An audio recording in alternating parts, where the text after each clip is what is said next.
Hi. How are you? Excuse the... Thank you.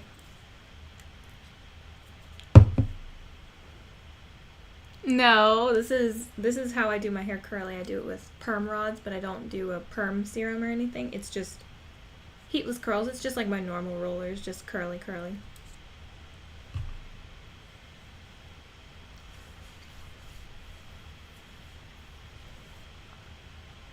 Hello, Puzzle.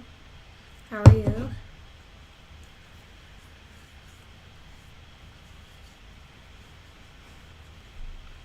Yeah, me too.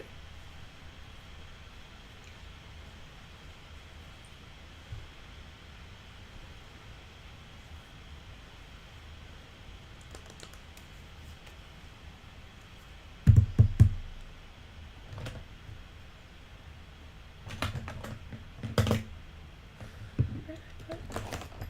Wrap this down.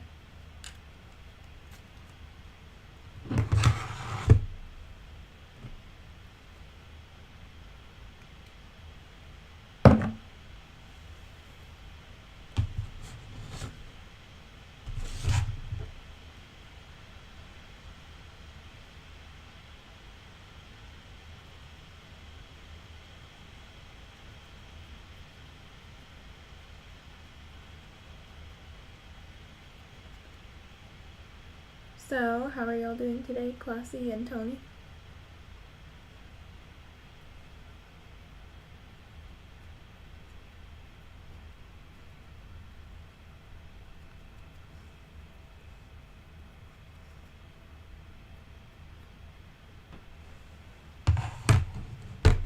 Five? Wait, are you being serious? Aw, I'm happy you're here too. Thank you.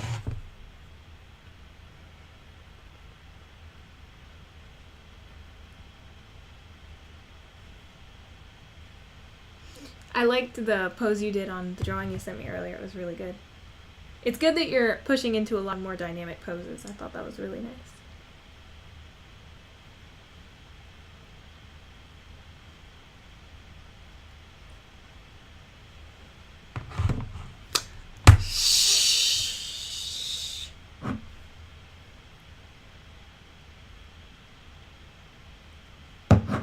So, how close are you to breakdancing, Classy? Mm-hmm. Thank you for showing me. I really do appreciate it.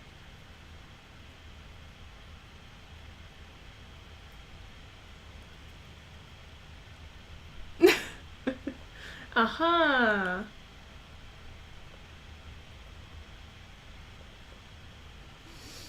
Mm-hmm. Will 5 bags of popcorn change your mind?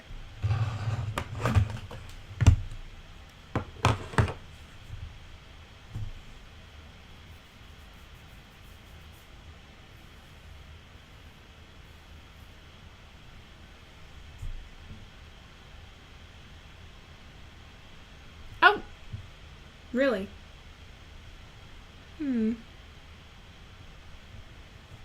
I don't know what to tell you. You shouldn't be.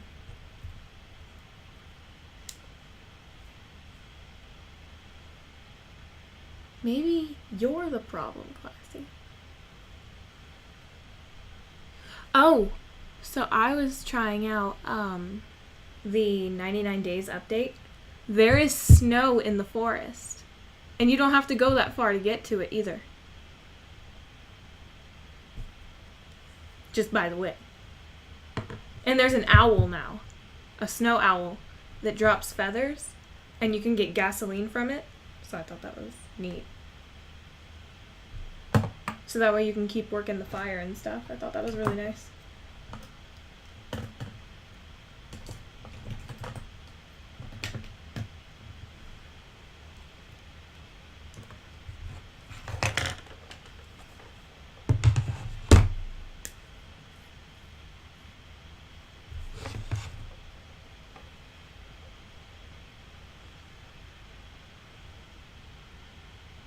Uh-huh.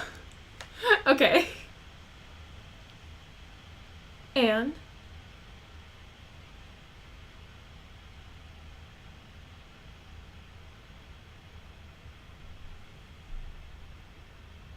Oh, really? Yeah, we have owls here and hawks.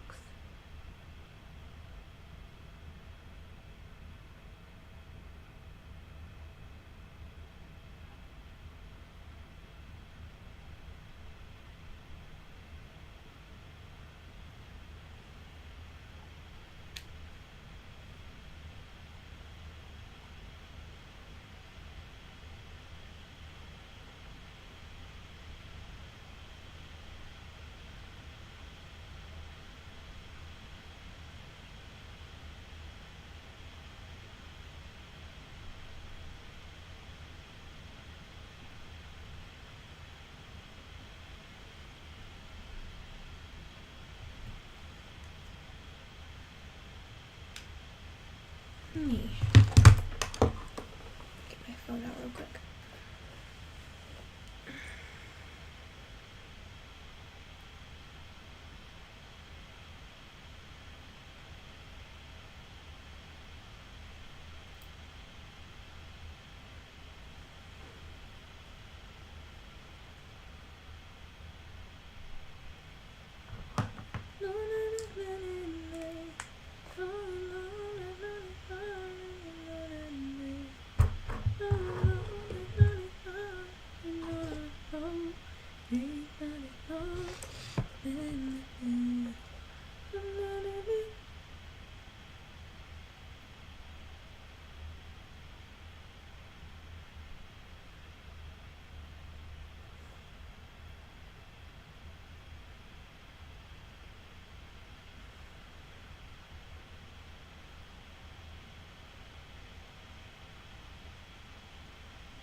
Were there any games that you had in mind, maybe, that you wanted to play tonight if you were feeling up to it?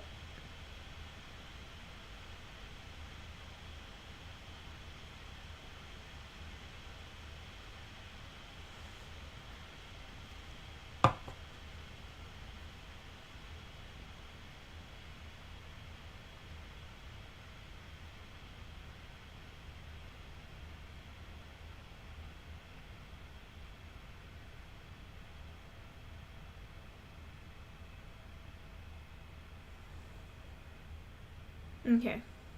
Are you feeling up to it tonight? Be honest.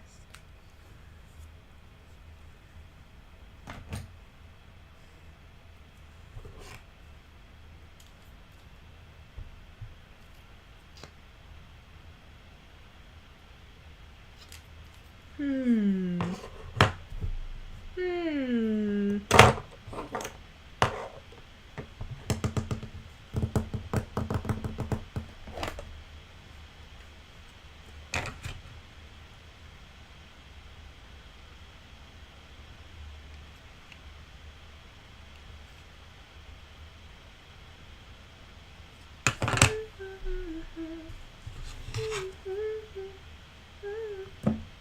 What kind of popcorn? Kettle corn or buttery or what?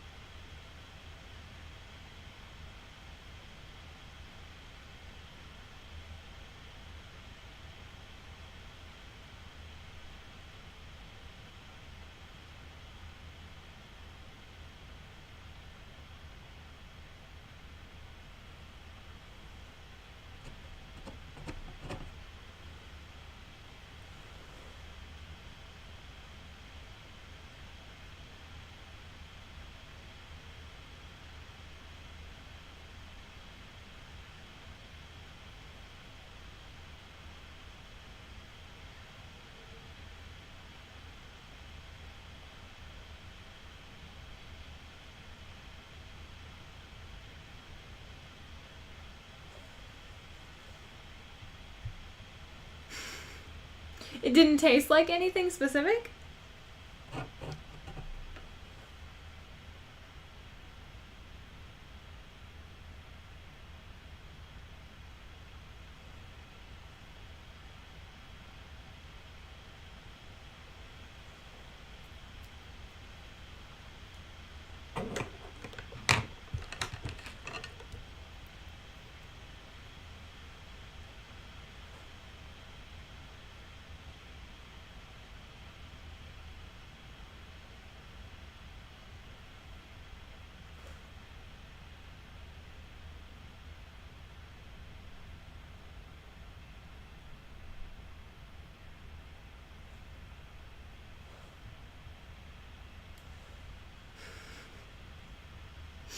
Interesting.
How sleepy are you today, by the way, Classy, on a scale of 1 to 10?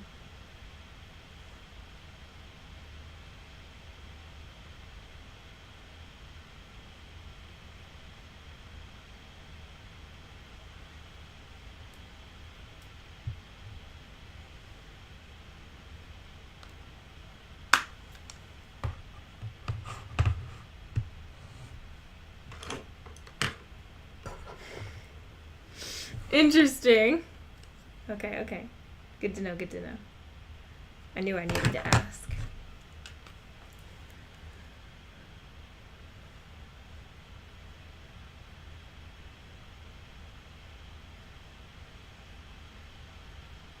Have you been going to bed earlier since you've been doing all this stuff? I know you haven't been up as much, but just in general, are you on an earlier schedule?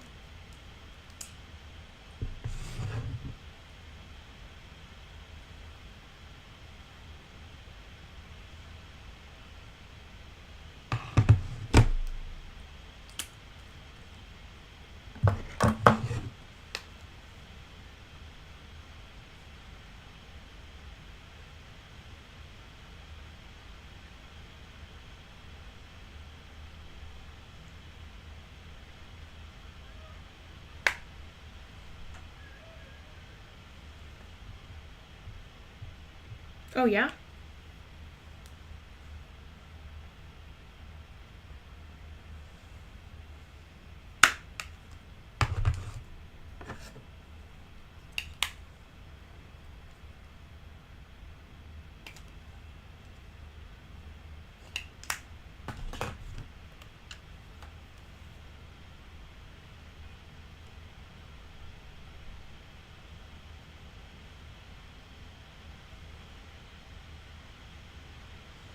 By the way, how did you hear Angel from Montgomery, or what is it called?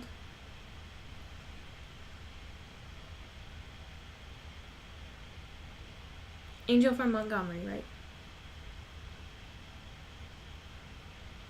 Or am I getting it wrong? My mind is not here, but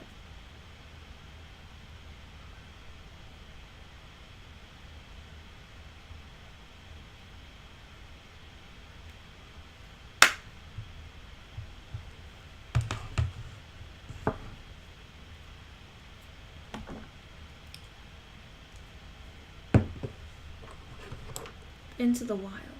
That sounds familiar. For some reason.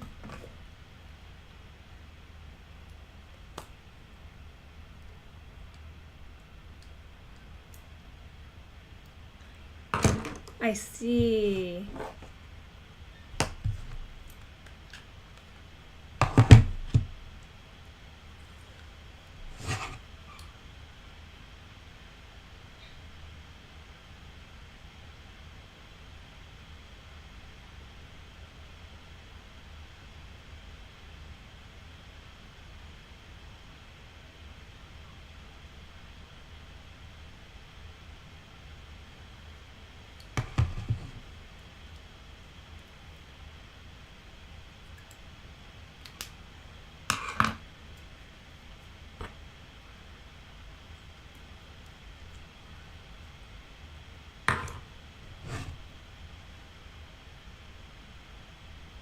It sounds familiar, but I don't know if I've seen it. When was it made?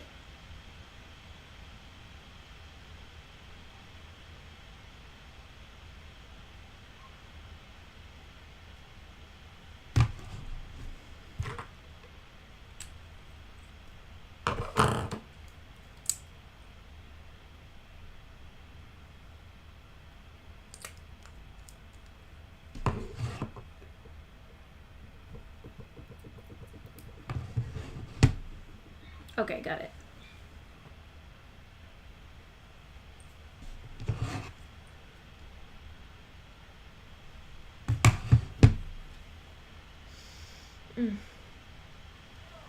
I was working at my brother's and sister-in-law's house today, so I have a nice cut on my hand, and I'm tired and dirty.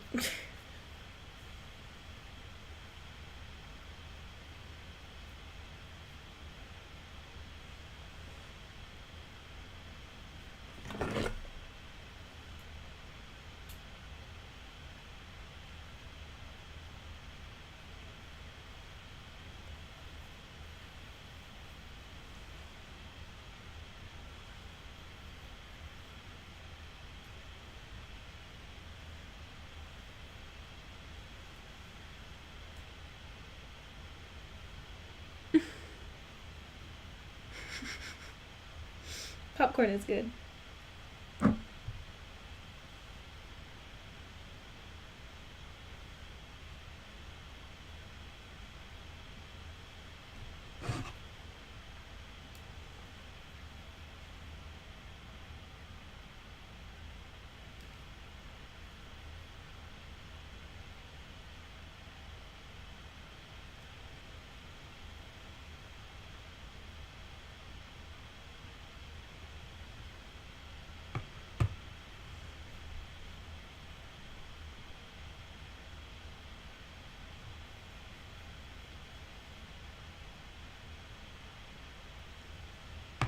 Better, I guess.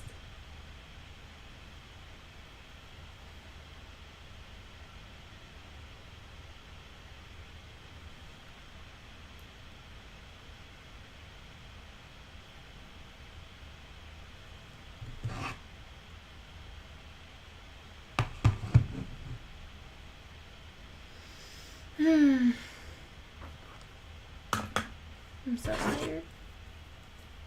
Just want to give up.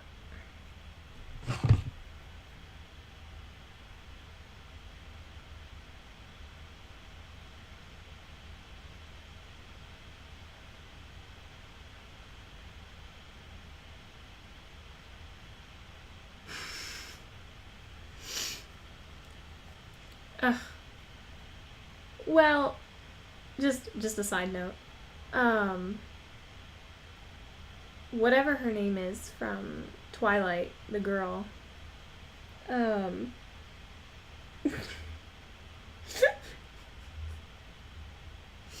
and my sister were watching Beauty and the Beast, the live action one.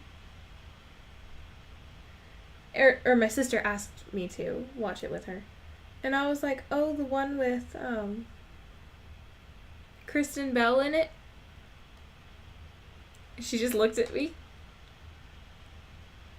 And she was like, that's Emma Watson. Like, it's Emma Watson, right? Yeah, it's Emma Watson. Yeah. Well, I mistake the two of them for each other constantly. I don't know why. But their faces throw me off.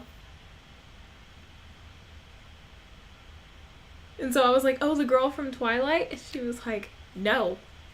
She's like, it's the girl from, like, what's it called?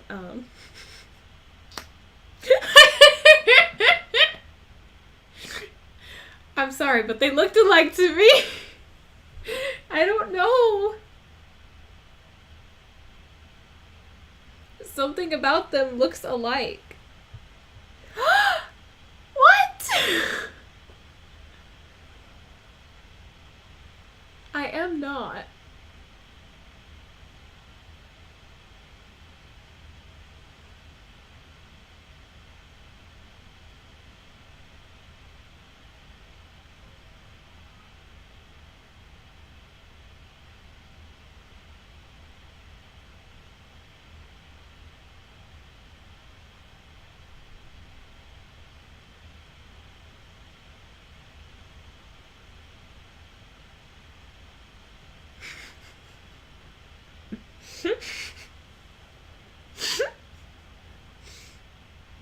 Such a jerk. Such a jerk.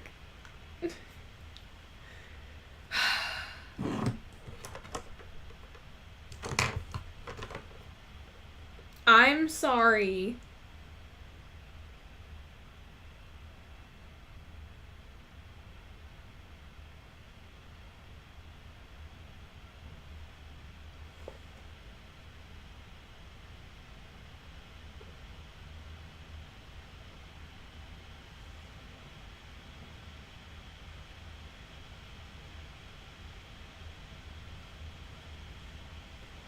Those years just flow.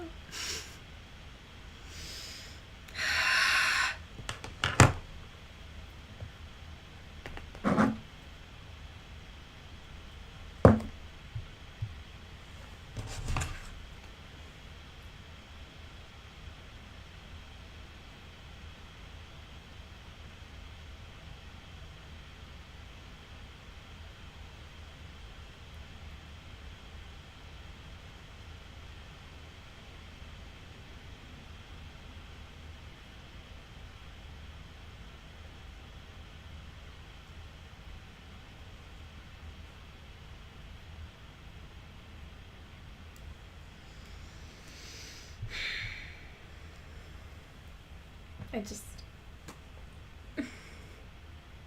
I'm sorry. I don't know why I thought that, but I did.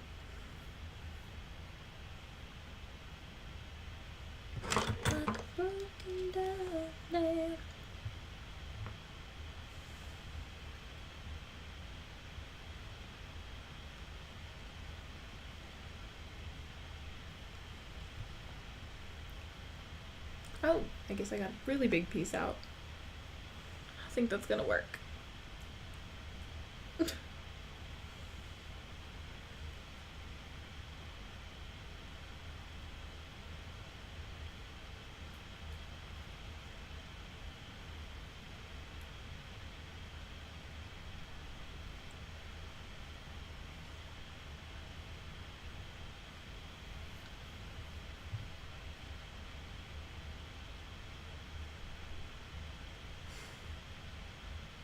I think you're just out to get me today, Classy.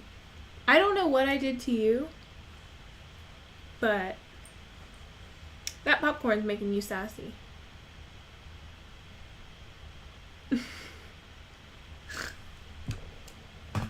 In a good way, though. It's good.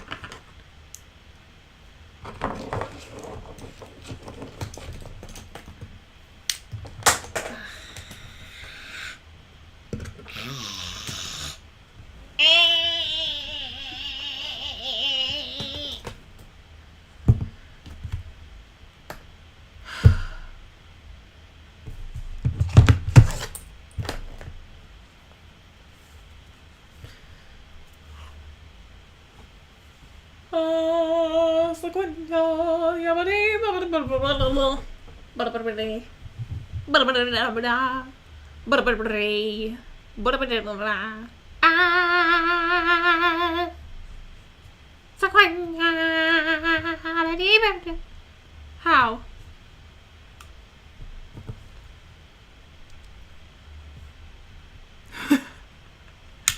Which one? Did you... What'd you think of the rest of them? I think you did. I think you did need it. I think you did.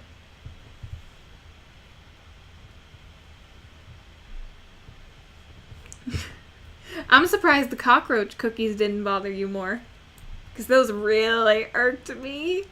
Those really got to me. I was like, I don't know. But it's beautiful.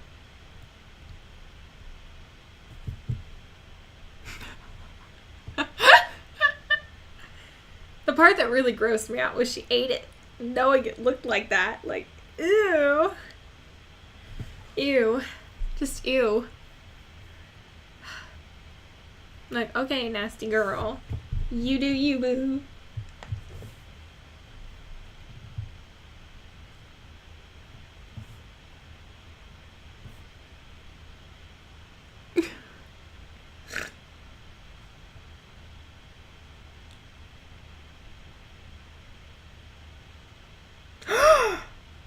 Oh, ew. Ew. Ugh. That's just nasty.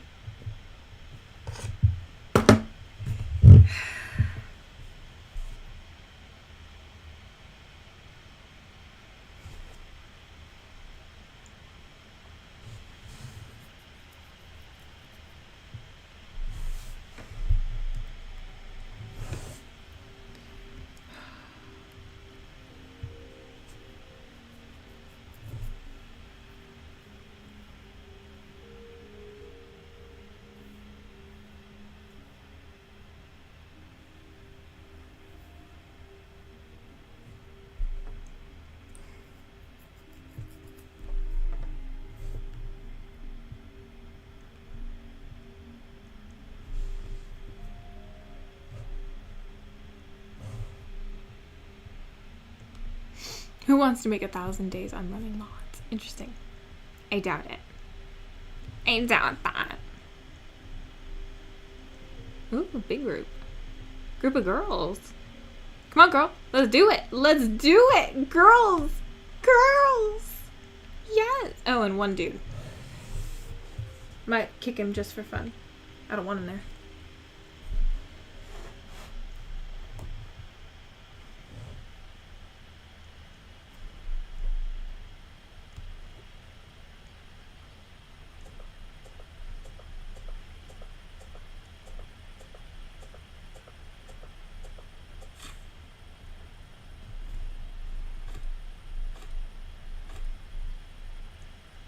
But yeah, there's supposed to be...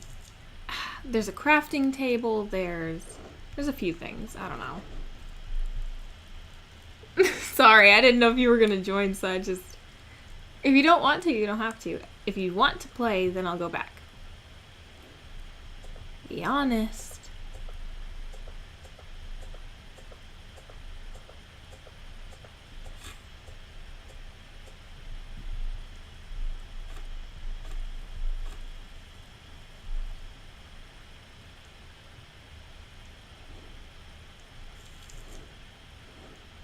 Okay.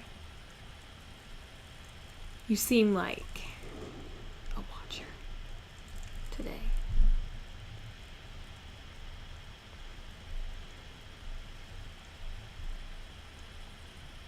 Oh yeah, so there's Arctic foxes, and you get fur pelts from them as well.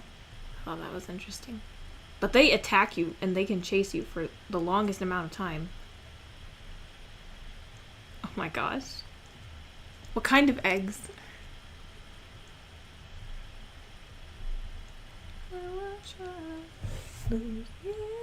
Just blow flow by like a broken down. To believe in this limit's just a hard way to go.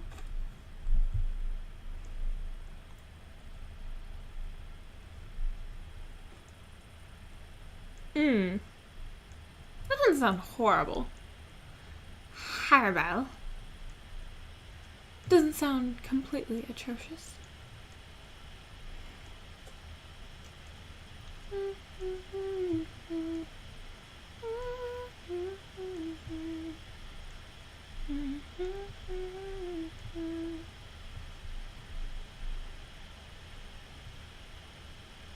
can turn down the brightness a little bit. Another axe. Another axe. If the boot fits. I'm surprised the cat butthole didn't traumatize you, though, that I posted.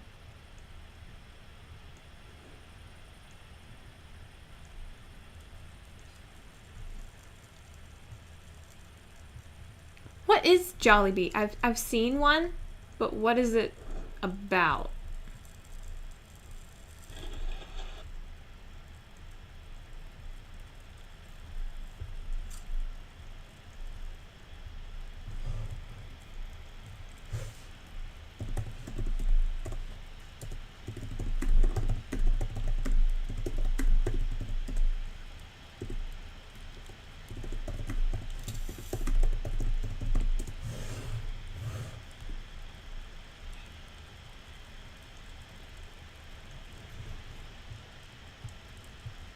Oh, well, I've seen it because we have one that just came around near us. Well, no, it's not near us at all. It's like 20 minutes away.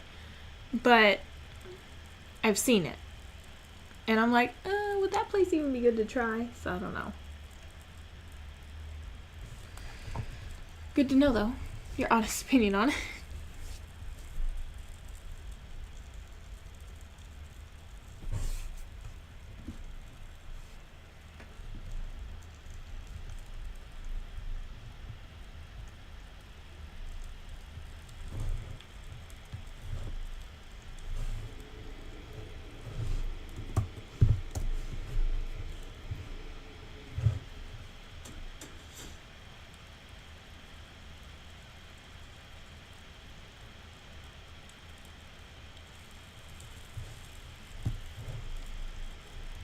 But yeah, today I was working on... We were pulling crabgrass and we were trimming up some bushes because their house had some vines on it from the people that lived there before that passed away. They weren't maintaining the vines on the house, so we had to trim all that down. We had to snap back in some siding.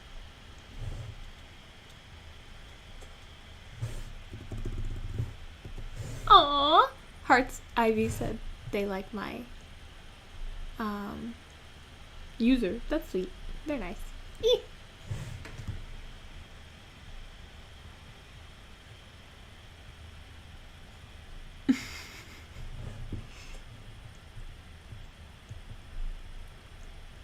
I don't think we've ever had Filipino food where we are in a food court. I know we've had Chinese. I know we've had like Mongolian. We've had Japanese. I don't know if we've had. Oh my gosh. Hi. Hi, Kaka. Yes. Speak of the devil. I'm just playing. You're cool.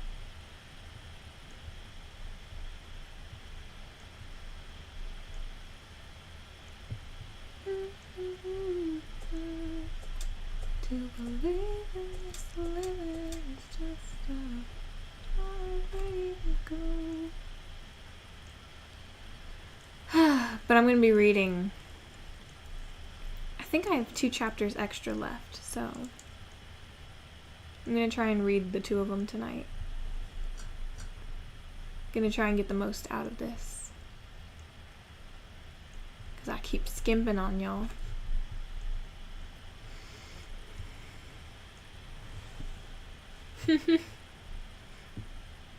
Classy was just talking about popcorn. He was saying how he had like 5 bags of it. He almost had 6. He was that close.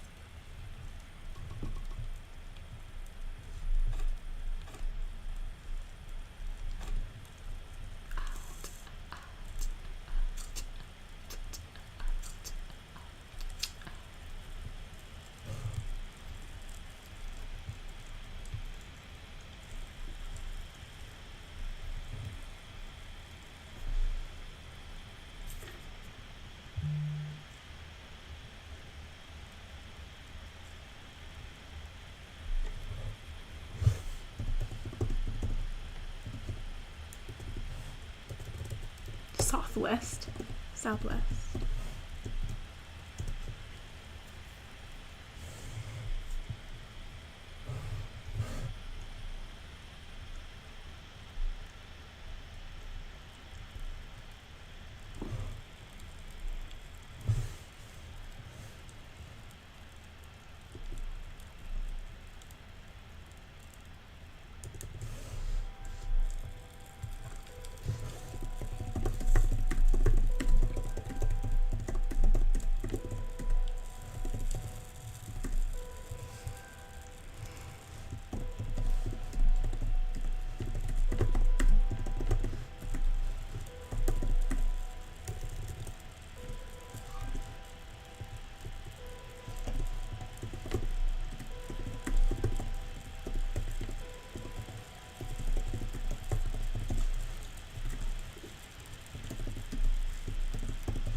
Yeehaw.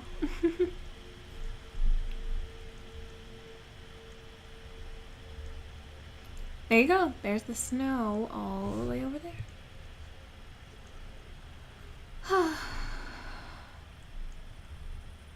But you can't stand in there for very long because it's so cold. You have to get some warm clothes, but I don't know how that we're gonna do that at all. So it's just blew by like a road.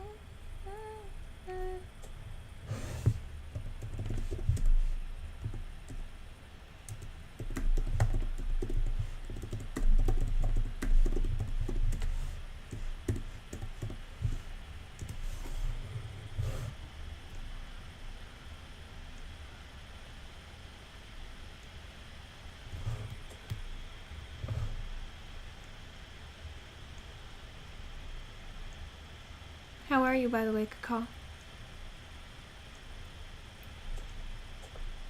Ooh, are the trees different here? So it's still 3. Okay. There's nothing special there. There is, in fact, a cabin, though. Oh, shoot, shoot, shoot, shoot, shoot, shoot, shoot, shoot, shoot, shoot, shoot, shoot, shoot, shoot, shoot, shoot, shoot. Oh my. They chase you the whole way, too.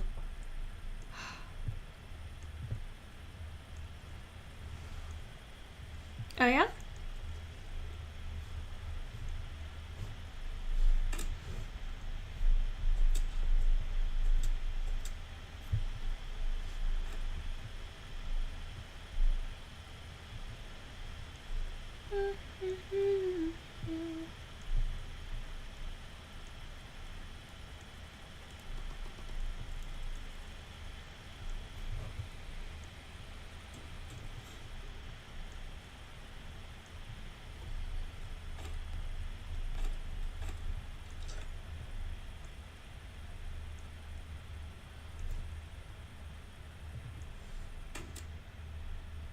Oh my gosh, they can hear the bullets?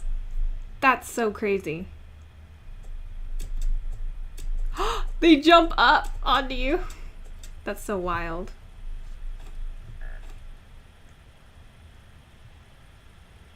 Oh, I gotta go back. I don't want to. I don't want to. It's just blue, like a broken down pen.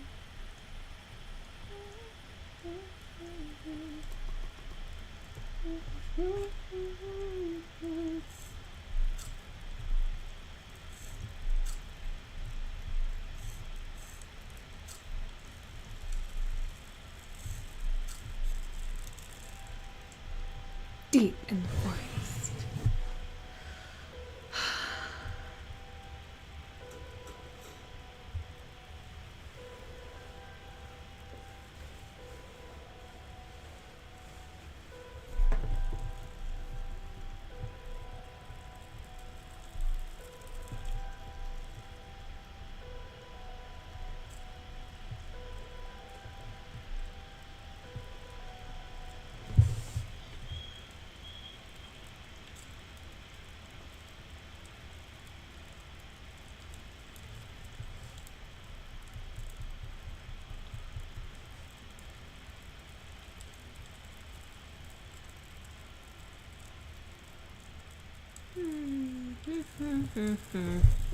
Oh, I got a brand new pair of roller skates, got a brand new key.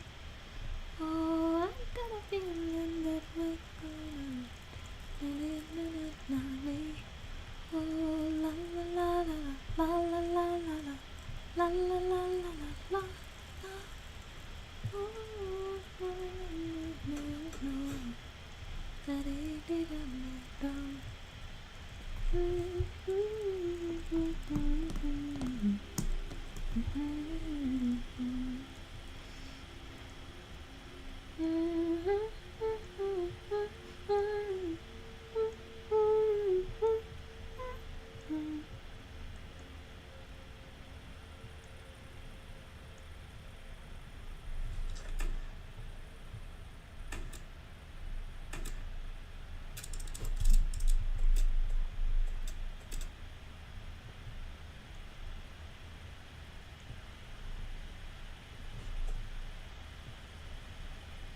Arctic fox hat, polar bear hat, beanie, bunny foot Arctic fox pelt. 2 bunny feet and you get earmuffs. Cool. Okay. That's neat.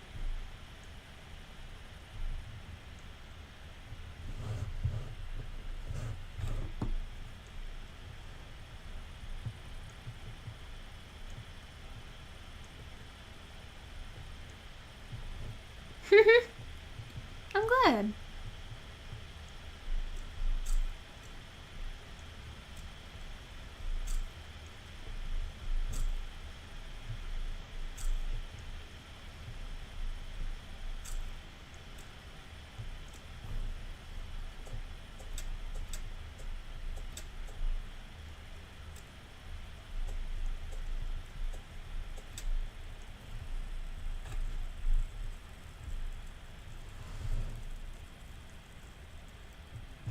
No! That was, Brand New Key by, I haven't heard it in a long time, to be honest. I don't know why I thought of it now.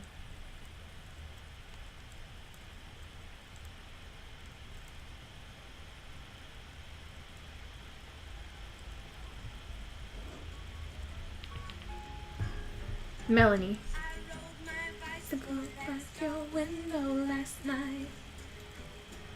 I roller skated to your door at daylight.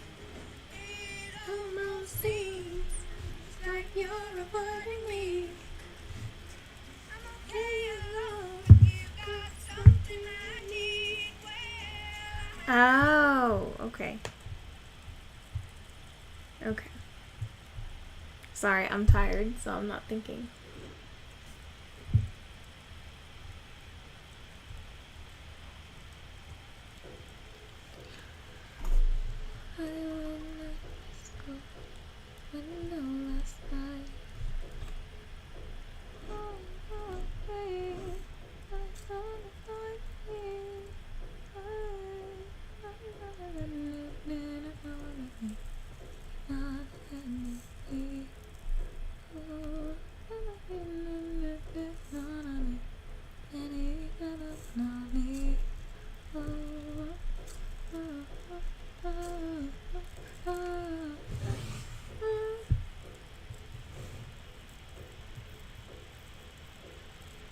Mm-hmm.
To be honest, no.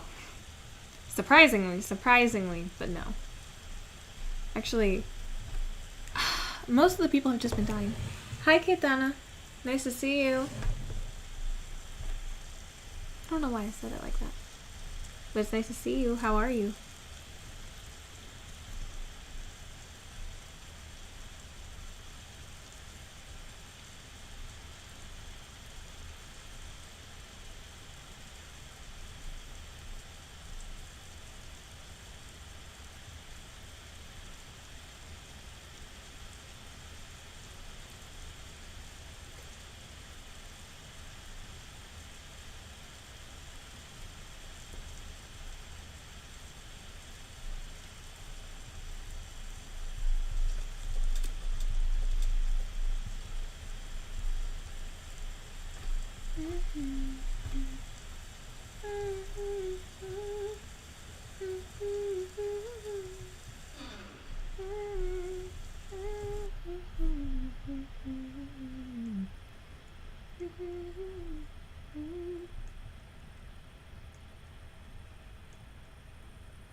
Oh my gosh, so it looks at you and it watches you if you move.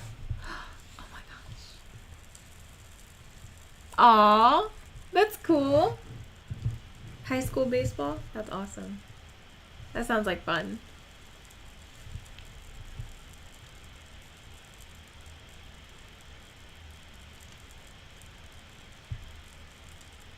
But you don't play?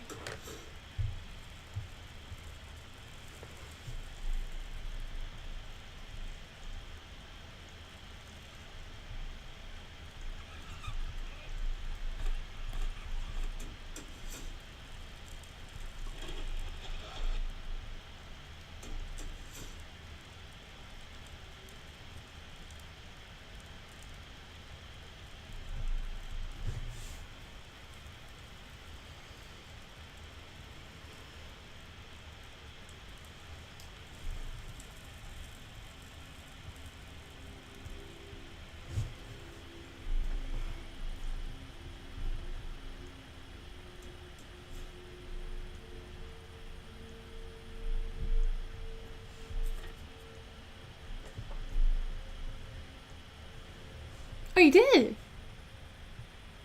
Really? That sounds awesome.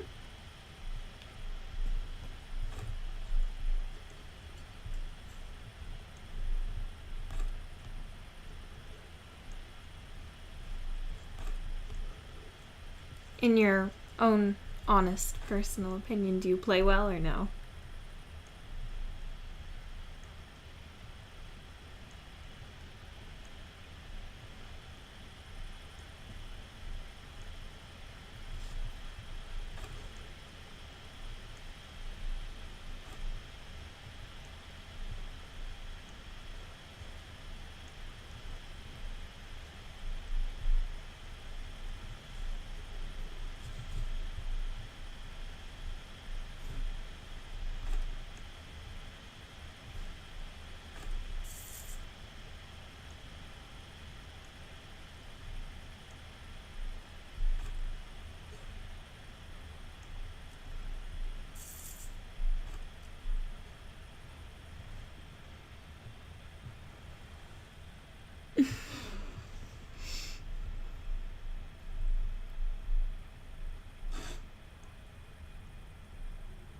That's crazy that you're the one who's super chatty today and I'm the one who's got nothing to say.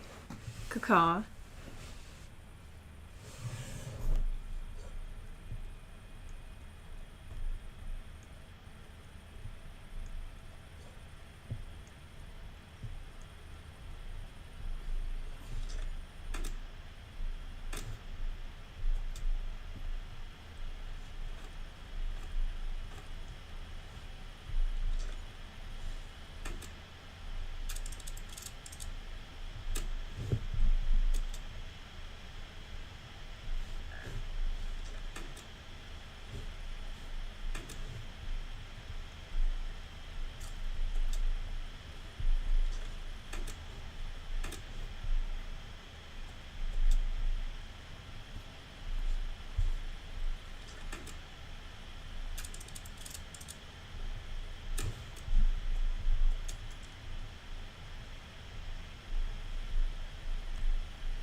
Oh, okay.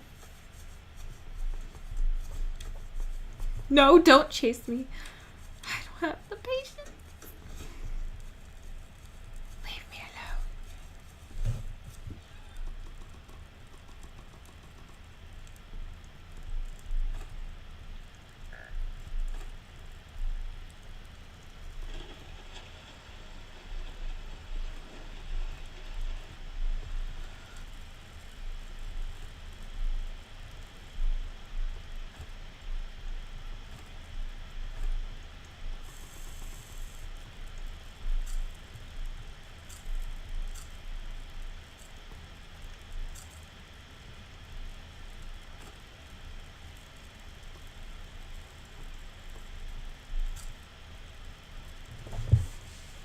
Aw.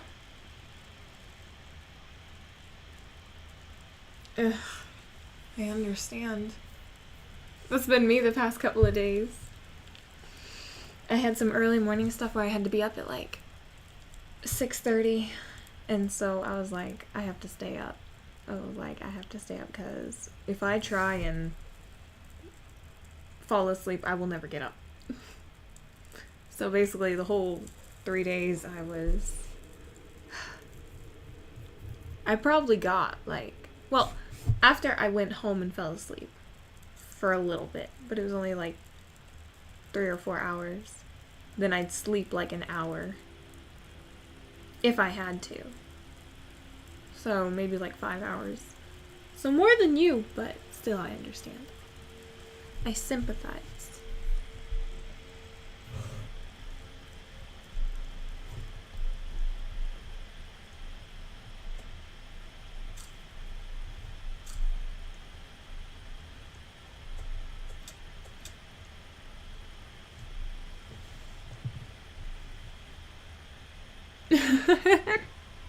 No, I get that. I get that all the time.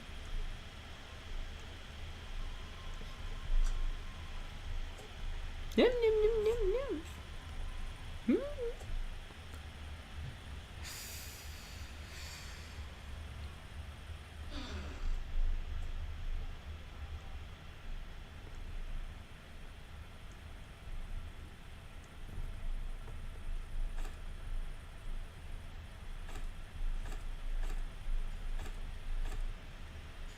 Mm-hmm. I can't wait to see it.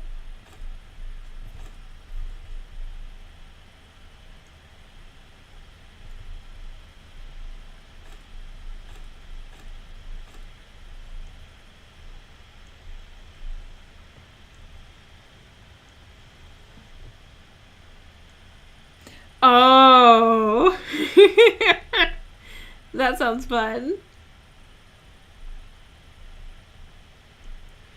That sounds like a smart idea, Kakao.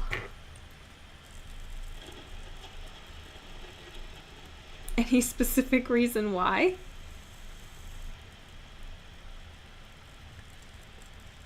Oh, okay.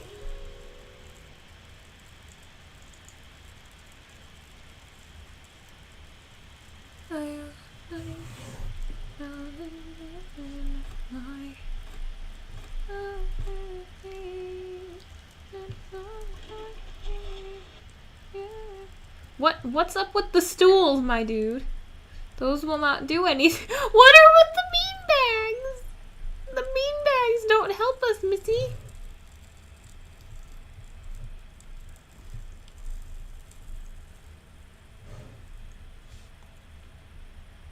So was there any specific reason why you were doing that? I don't know if I asked that. I feel like I did, but maybe it was just in my head.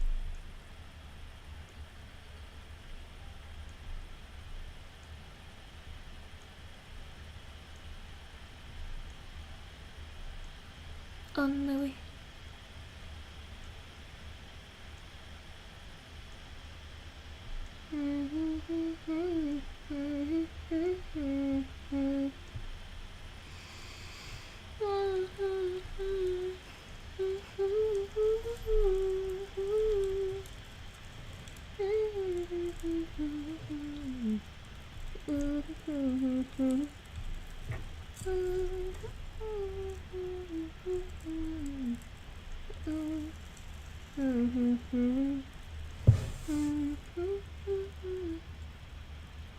Oh yeah?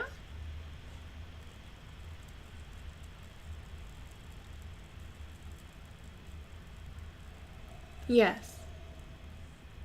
Yes, I know what you mean. So why were you actively trying to do that? Have you been having a lot of nightmares or something and trying to take control of them, or what? Or just trying to harness a more creative part?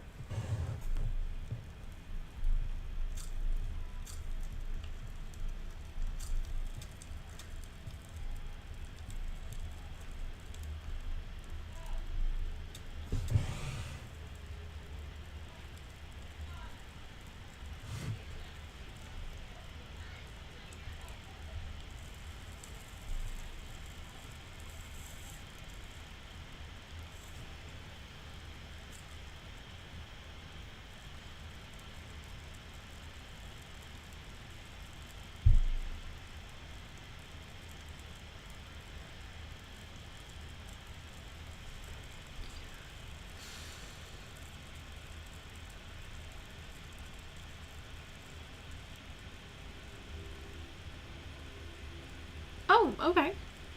Interesting.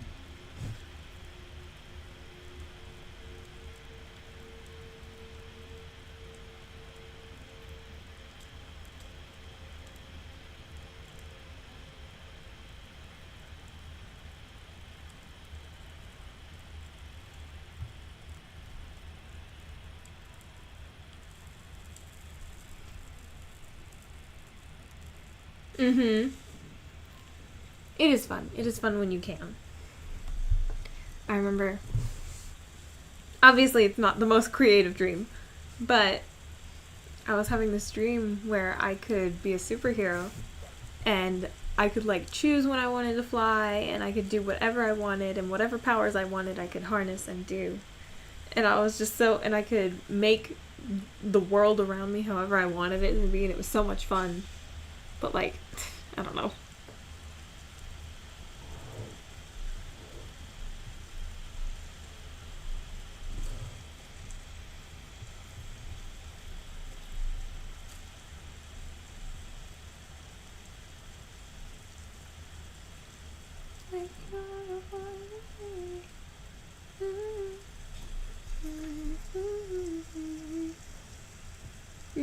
Oh.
How have I been?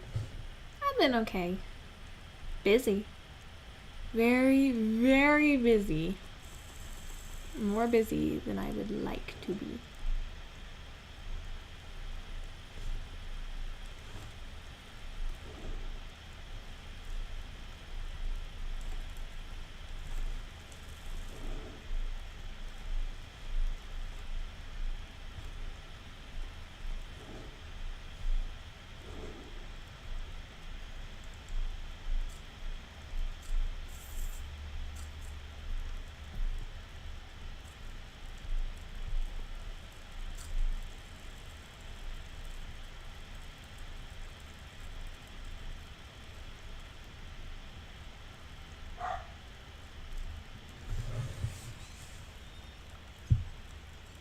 Like I said, just working and doing stuff for my brother and my sister-in-law. They got a house, so they're needing help with some stuff on it, and they got a puppy in addition to their chihuahua that they have. Her name is Lady, and she's an Australian Shepherd. She's very pretty. She's very obedient too. She's very nice. And she's got the softest fur.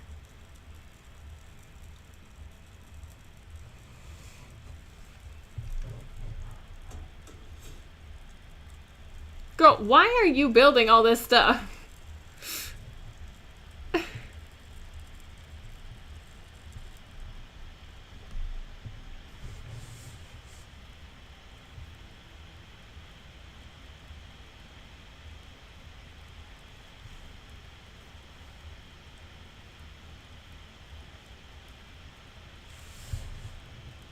Aw, that's nice.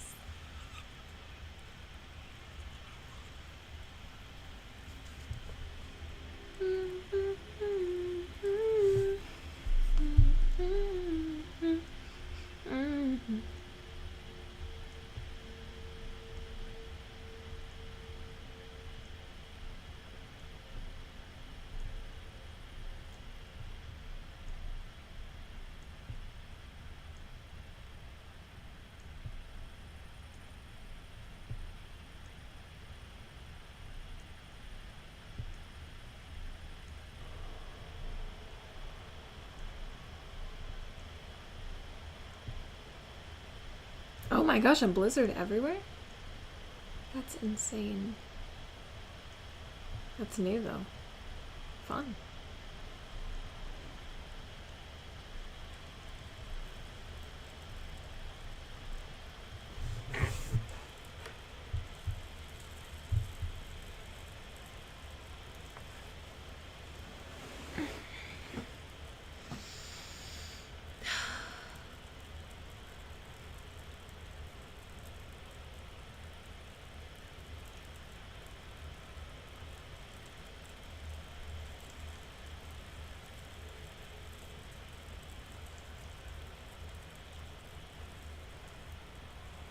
Alright. I'm probably gonna get off of here.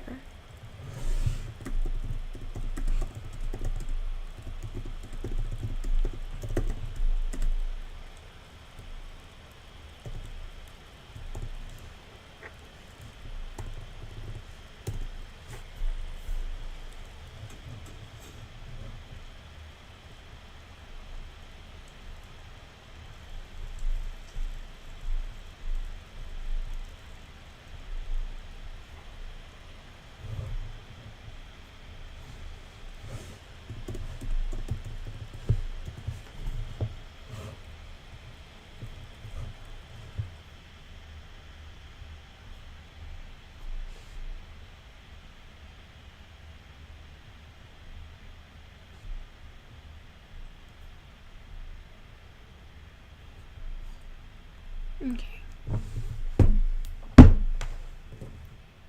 No. I just need to get ready to read.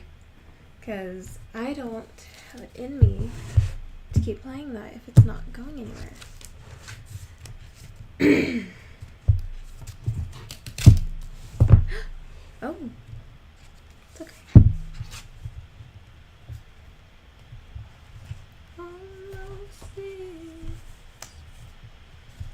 Sorry. Okay.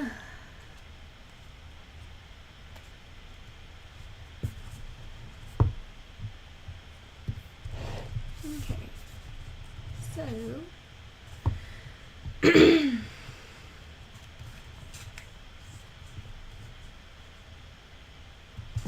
I do like to read books. I don't do it as much as I used to, but we have been starting a book on here. We've been doing White Fang. Have you ever read that?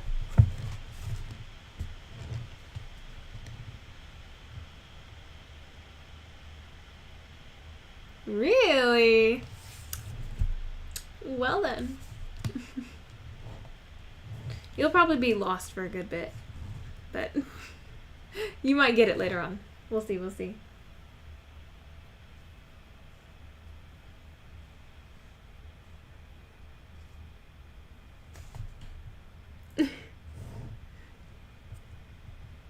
Okay. So we're on chapter 2. This is part 2 of the book, and it's in chapter 2. The Lair. For 2 days the she-wolf and One-Eye hung about the Indian camp. He was worried and apprehensive, yet the camp lured his mate, and she was loath to depart.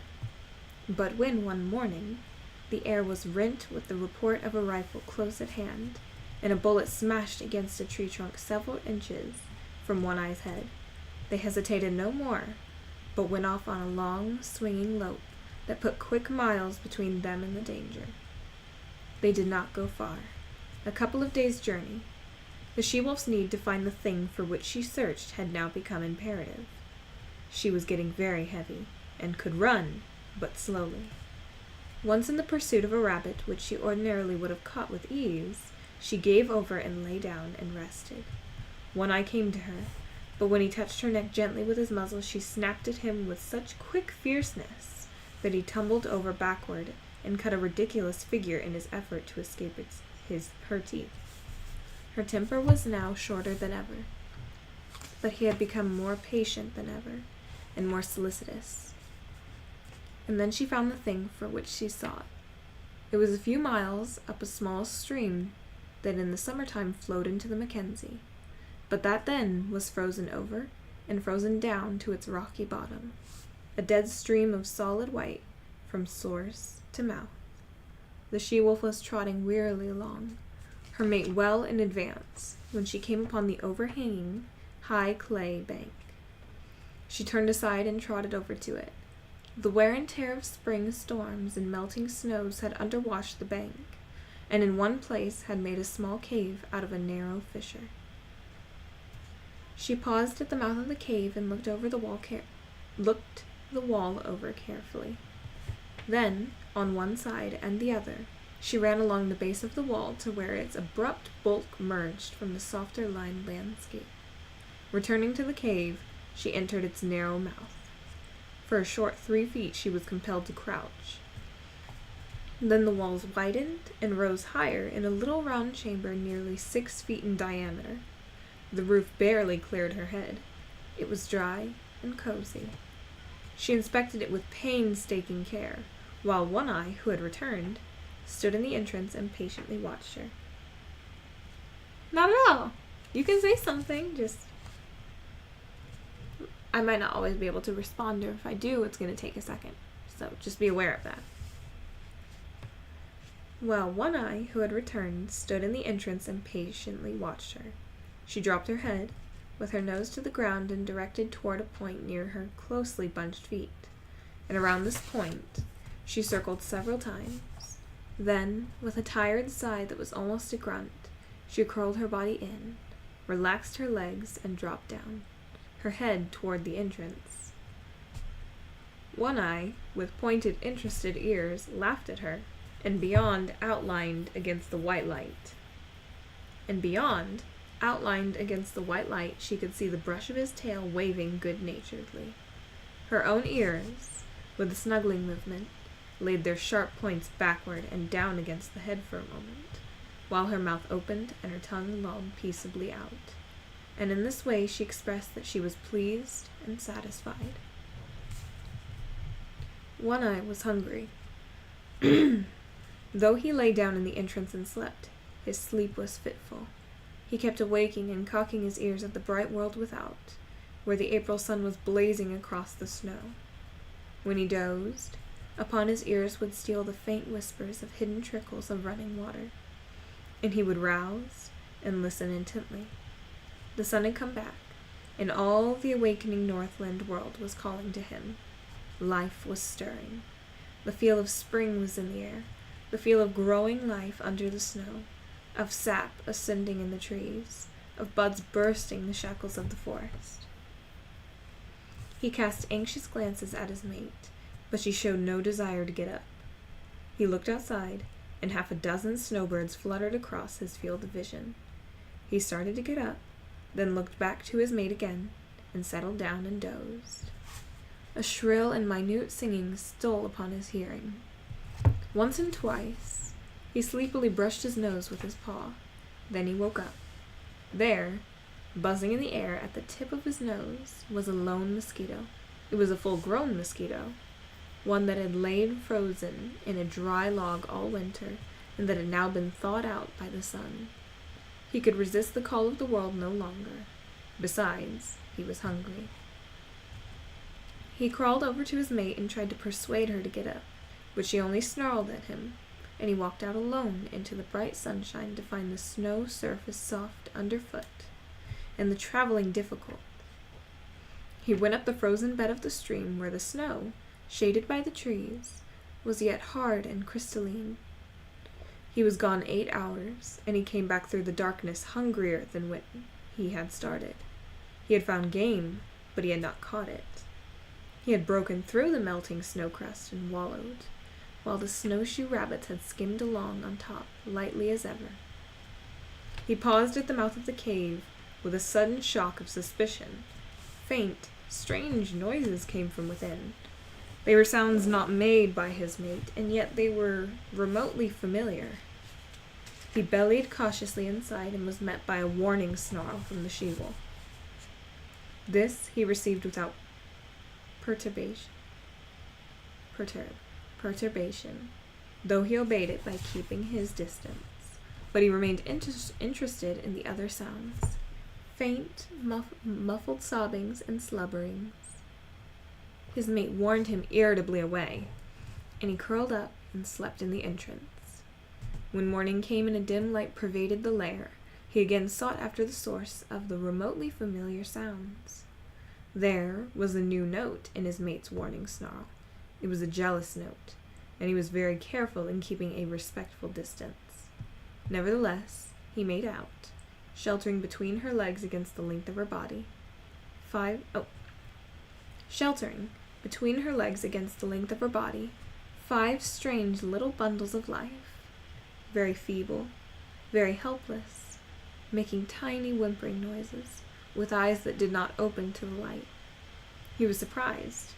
It was not the first time in his long and successful life that this thing had happened. It had happened many times, yet each time it was as fresh a surprise as ever to him. His mate looked at him anxiously. Every little while she emitted a low growl, and at times when it seemed to her he approached too near, the growl shot up in her throat to a sharp snarl.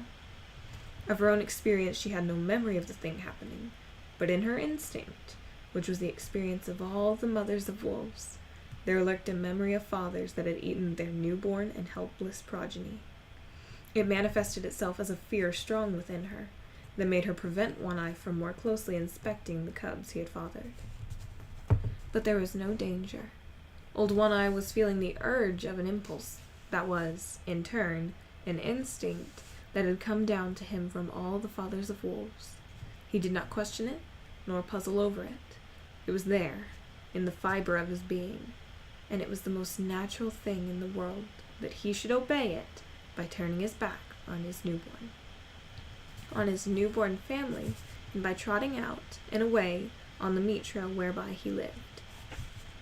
5 or 6 miles from the lair, the stream divided, its forks going off among the mountains at a right angle.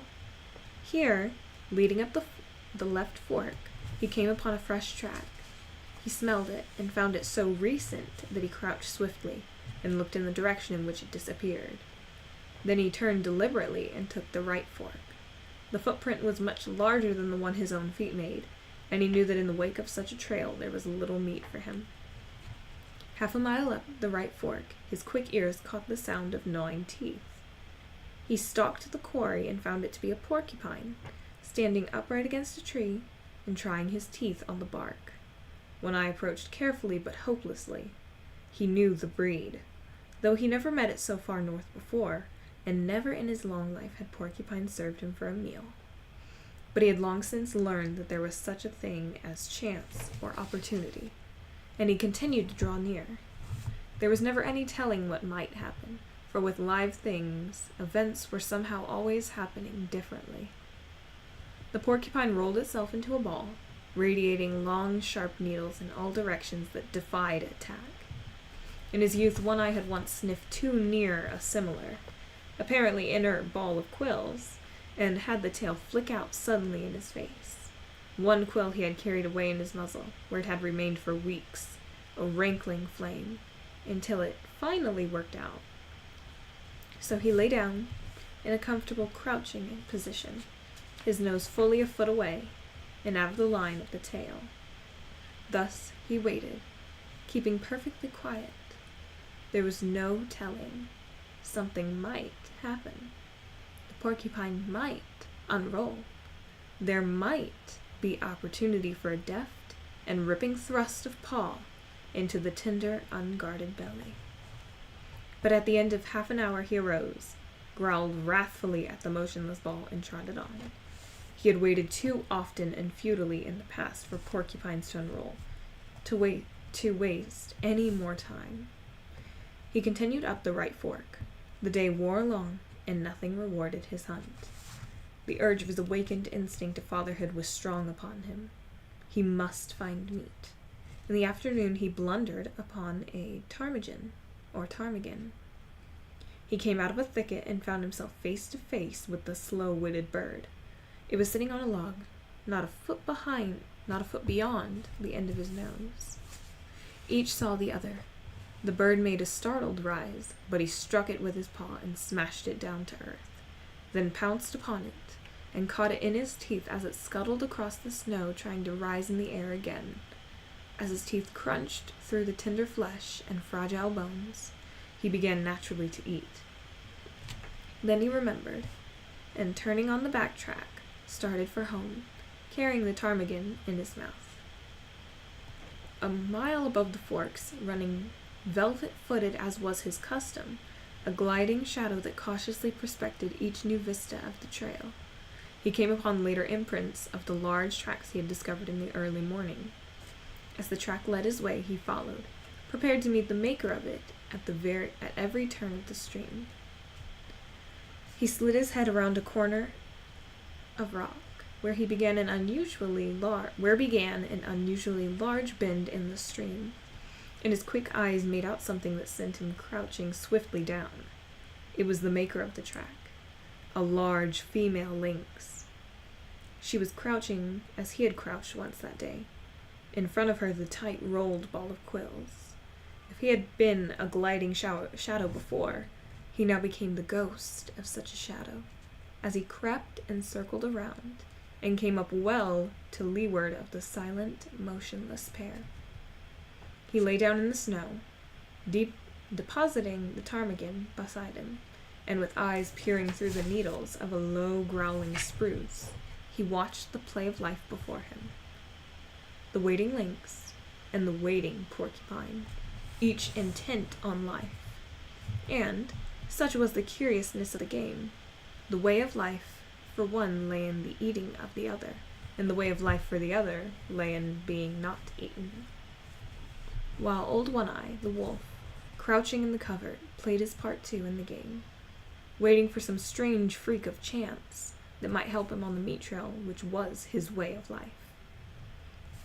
Half an hour passed, an hour, and nothing happened. The ball of quills might have been a stone for all it moved. The lynx might have been frozen to marble, and old One Eye might have been dead. Yet all three animals were keyed to a tenseness of living that was almost painful, and scarcely ever would it come to them to be more alive than they were then in their seeming petrification. One eye moved slightly and peered forth with increased eagerness.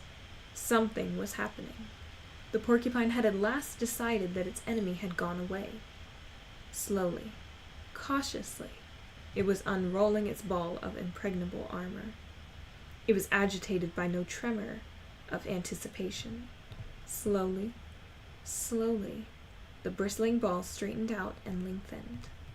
One Eye, watching, felt a sudden moistness in his mouth and a drooling of saliva, involuntary, excited by the living meat that was spreading itself like a repast before him. Not quite entirely had the porcupine unrolled when it discovered its enemy. In that instant the lynx struck. The blow was like a flash of light. The paw, with rigid claws curving like talons, shot under the tender belly and came back with a swift, ripping movement.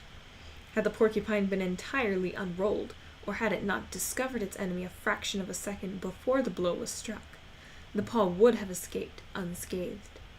But a side flick of the tail sank sharp quills into it as it was withdrawn. Everything had happened at once. The blow, the counterblow, the squeal of agony from the porcupine, the big cat's squall of sudden hurt and astonishment. One Eye half arose in his excitement, his ears up, his tail straight out and quivering behind him. The lynx's bad temper got the best of her.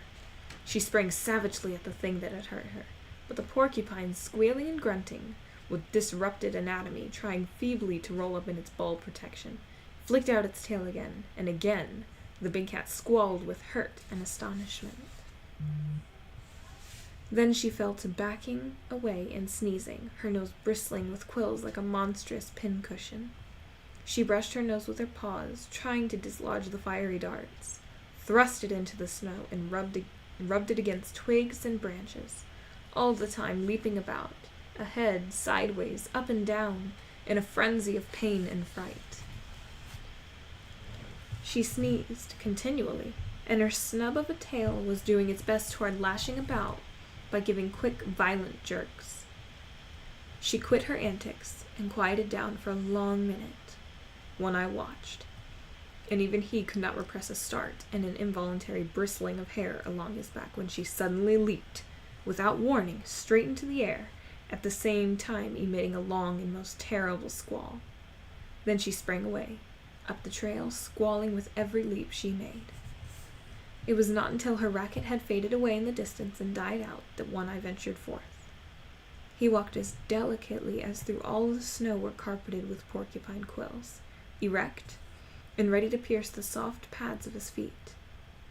The porcupine met his approach with a furious squealing and a clashing of its long teeth. It had managed to roll up in a ball again, but it was not quite the old compact ball. Its muscles were too much torn for that. It had been ripped almost in half, and it was still bleeding profusely. One Eye scooped out mouthfuls of the blood-soaked snow and chewed and tasted and swallowed. This served as a relish, and his hunger increased mightily, but he was too old in the world to forget his caution. He waited. He lay down and waited, while the porcupine grated its teeth and uttered grunts and sobs, and occasional sharp little squeals.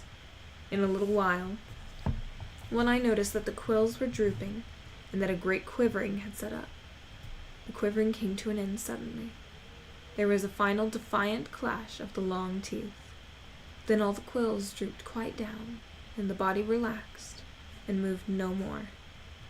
With a nervous, shrinking paw, One Eye stretched out the porcupine to its full length and turned it over on its back.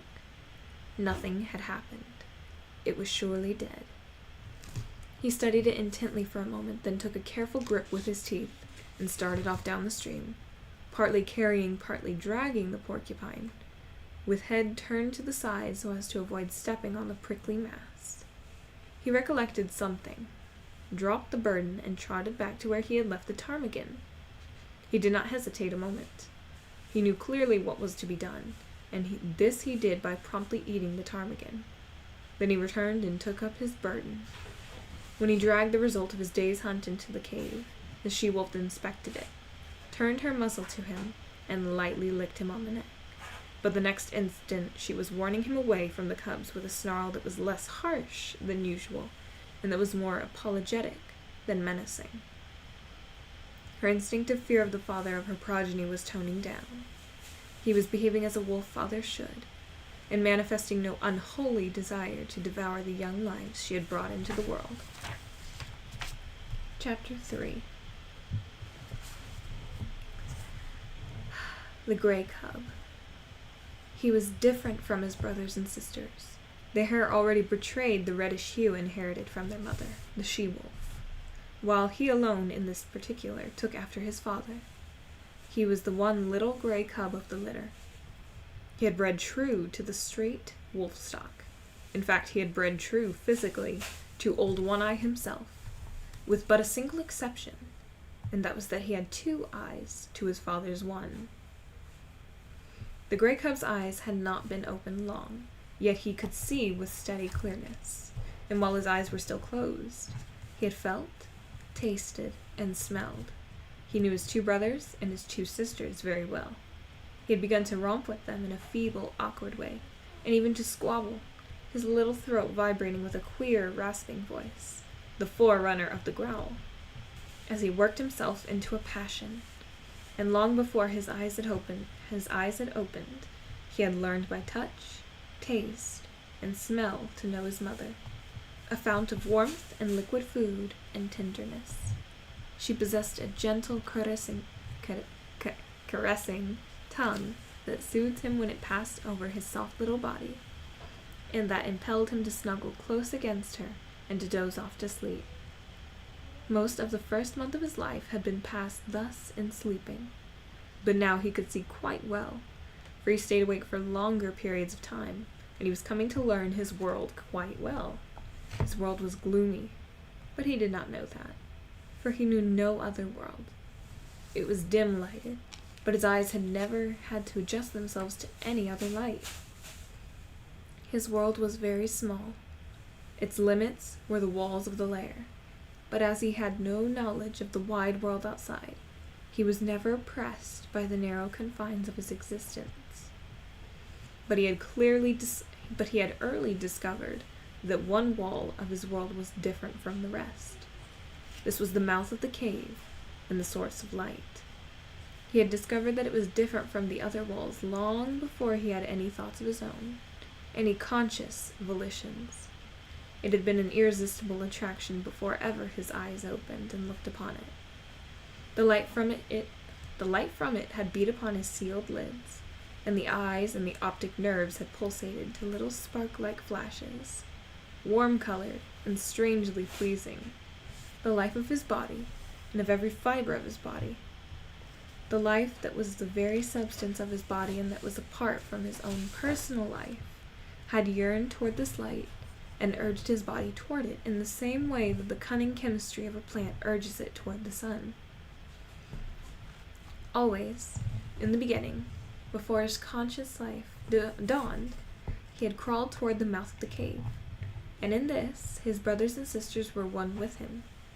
Never in that period did any of them crawl toward the dark corners of the back wall. The light drew them as if they were plants.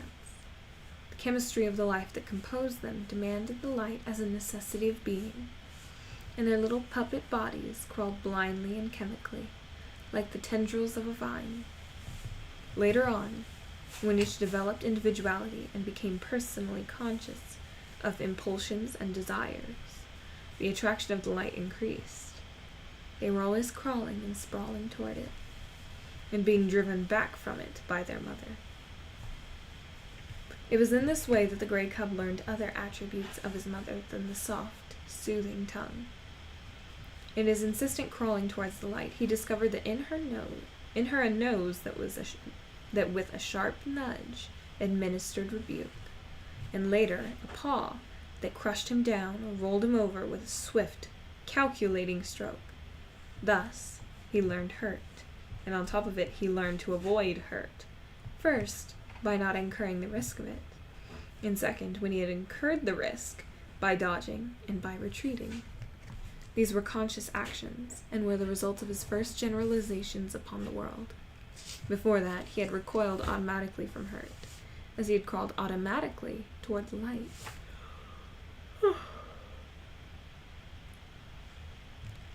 After that, he recoiled from hurt because he knew that it was hurt. He was a fierce little cub. So were his brothers and sisters. It was to be expected. He was a carnivorous animal. He came of a breed of meat killers and meat eaters. His father and mother lived wholly upon meat. The milk he had sucked with his first flickering life was milk transformed directly from meat. A little bit. But was beginning himself to eat meat, half digested by the she-wolf and disgorged for the 5 growing cubs that already made too great demand upon her breast. But he was further the fiercest of the litter. He could make a louder rasping growl than any of them. His tiny rages were much more terrible than theirs. It was he that first learned the trick of rolling a fellow cub over with a cunning paw stroke, and it was he that first gripped another cub by the ear and pulled and tugged and growled through jaws tight clenched. And certainly it was he that caused the mother the most trouble in keeping her litter from the mouth of the cave. The fascination of the light for the gray cub increased from day to day. He was perpetually departing on yard-long adventures toward the cave's entrance, and as perpetually being driven back. Only he did not know it for an entrance. He did not know anything about entrances, passages whereby one goes from one place to another place. He did not know any other place, much less of a way to get there. So to him, the entrance of the cave was a wall of light. As the sun was to the outside dweller, this wall was to him the sun of his world. It attracted him as a candle attracts a moth. He was always striving to attain it.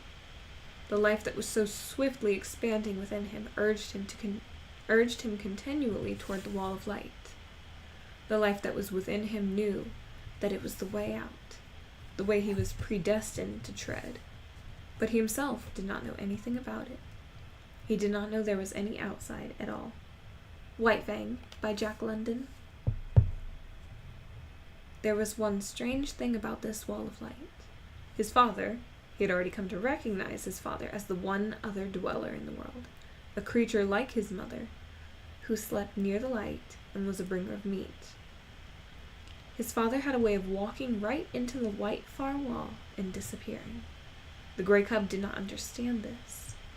Though never permitted by his mother to approach the wall, he had approached the other walls, and encountered hard obstruction on the end of his tender nose.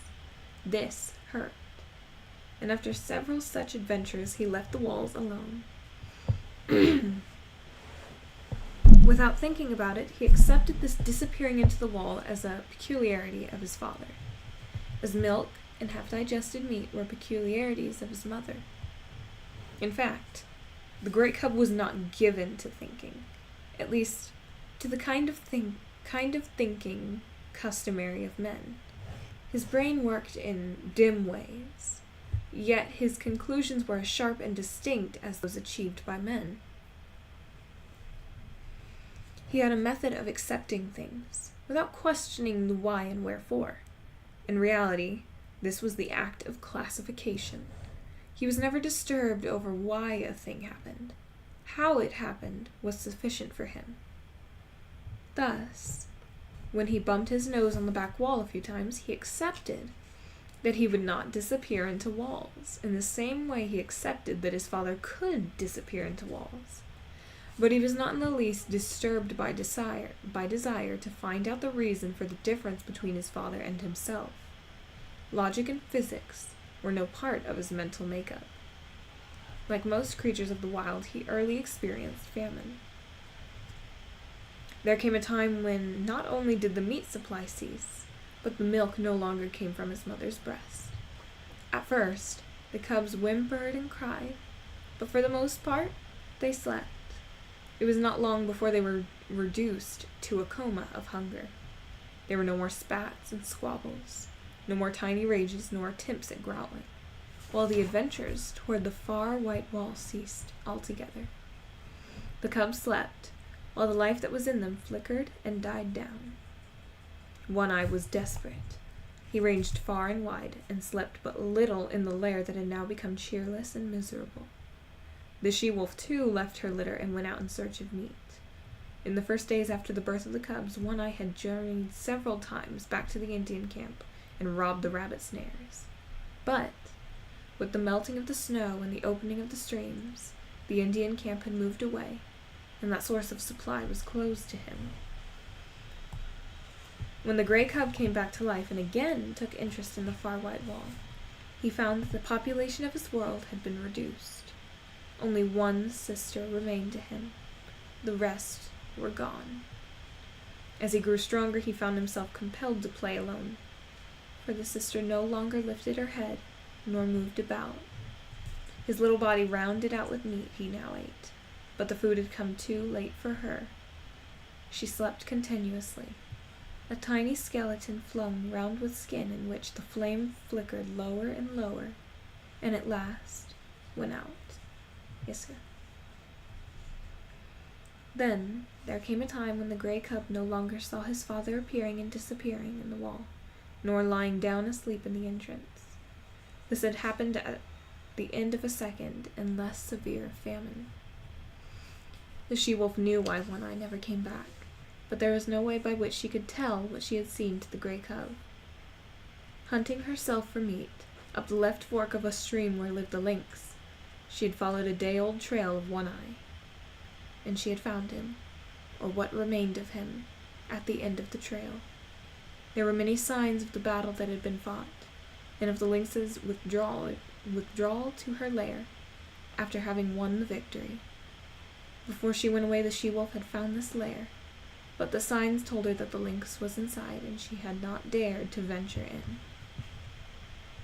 After that, the she-wolf in her hunting avoided the left fork, for she knew that in the lynx's lair was a litter of kittens, and she knew the lynx for a fierce, bad-tempered creature, and a terrible fighter. It was all very well for half a dozen wolves to drive a lynx, spitting and bristling up a tree, but it was quite a different matter for a lone wolf to encounter a lynx, especially when the lynx was known to have a litter of hungry kittens at her back. Hello. I'm good. Is your name also Bianca?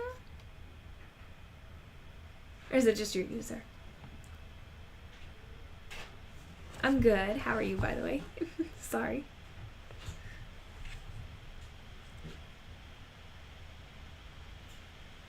Oh, thank you.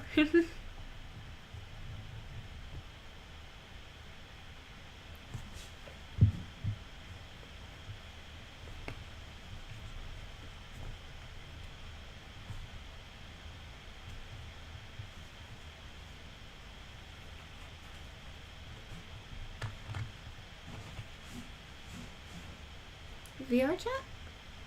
I don't know what that is. I don't think so. I play Roblox, and I'll play Minecraft. I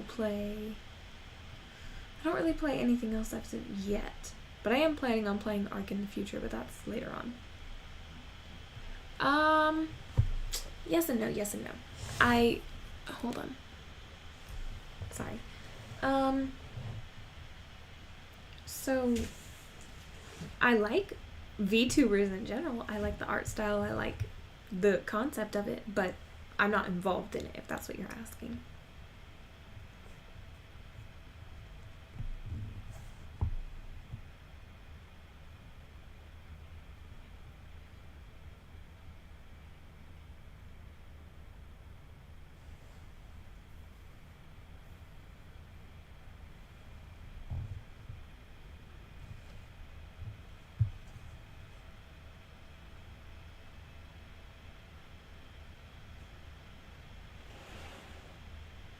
Well, I just don't have it set up. It would be complicated to set up for me. I would be doing it myself. Yes. Yeah, I would have to learn the whole process myself because I do art and things like that. And I'm not in a position to pay anyone or pay to have it done. So I would have to learn the process myself, and that would be a lot more than I can handle right now.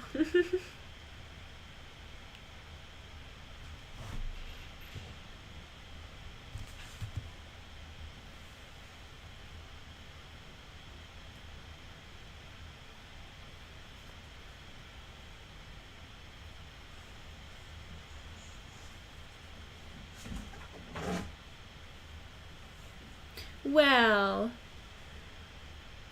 how do I say it? I have no money for that. I have no money to put aside for that. Basically, the money I have is mostly towards either something very inexpensive or, like, how do I say it? Snacks. That's what my extra money goes to, is snacks. Not really anything like that I'm pursuing right now. Yeah. So it's all necessities and snacks, because snacks are necessities. So, how are you tonight? Is it nighttime where you are?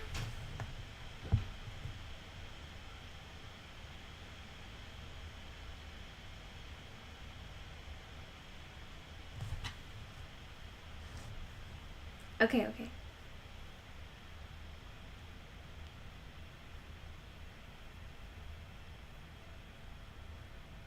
Welcome back.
I'm gonna continue on reading, so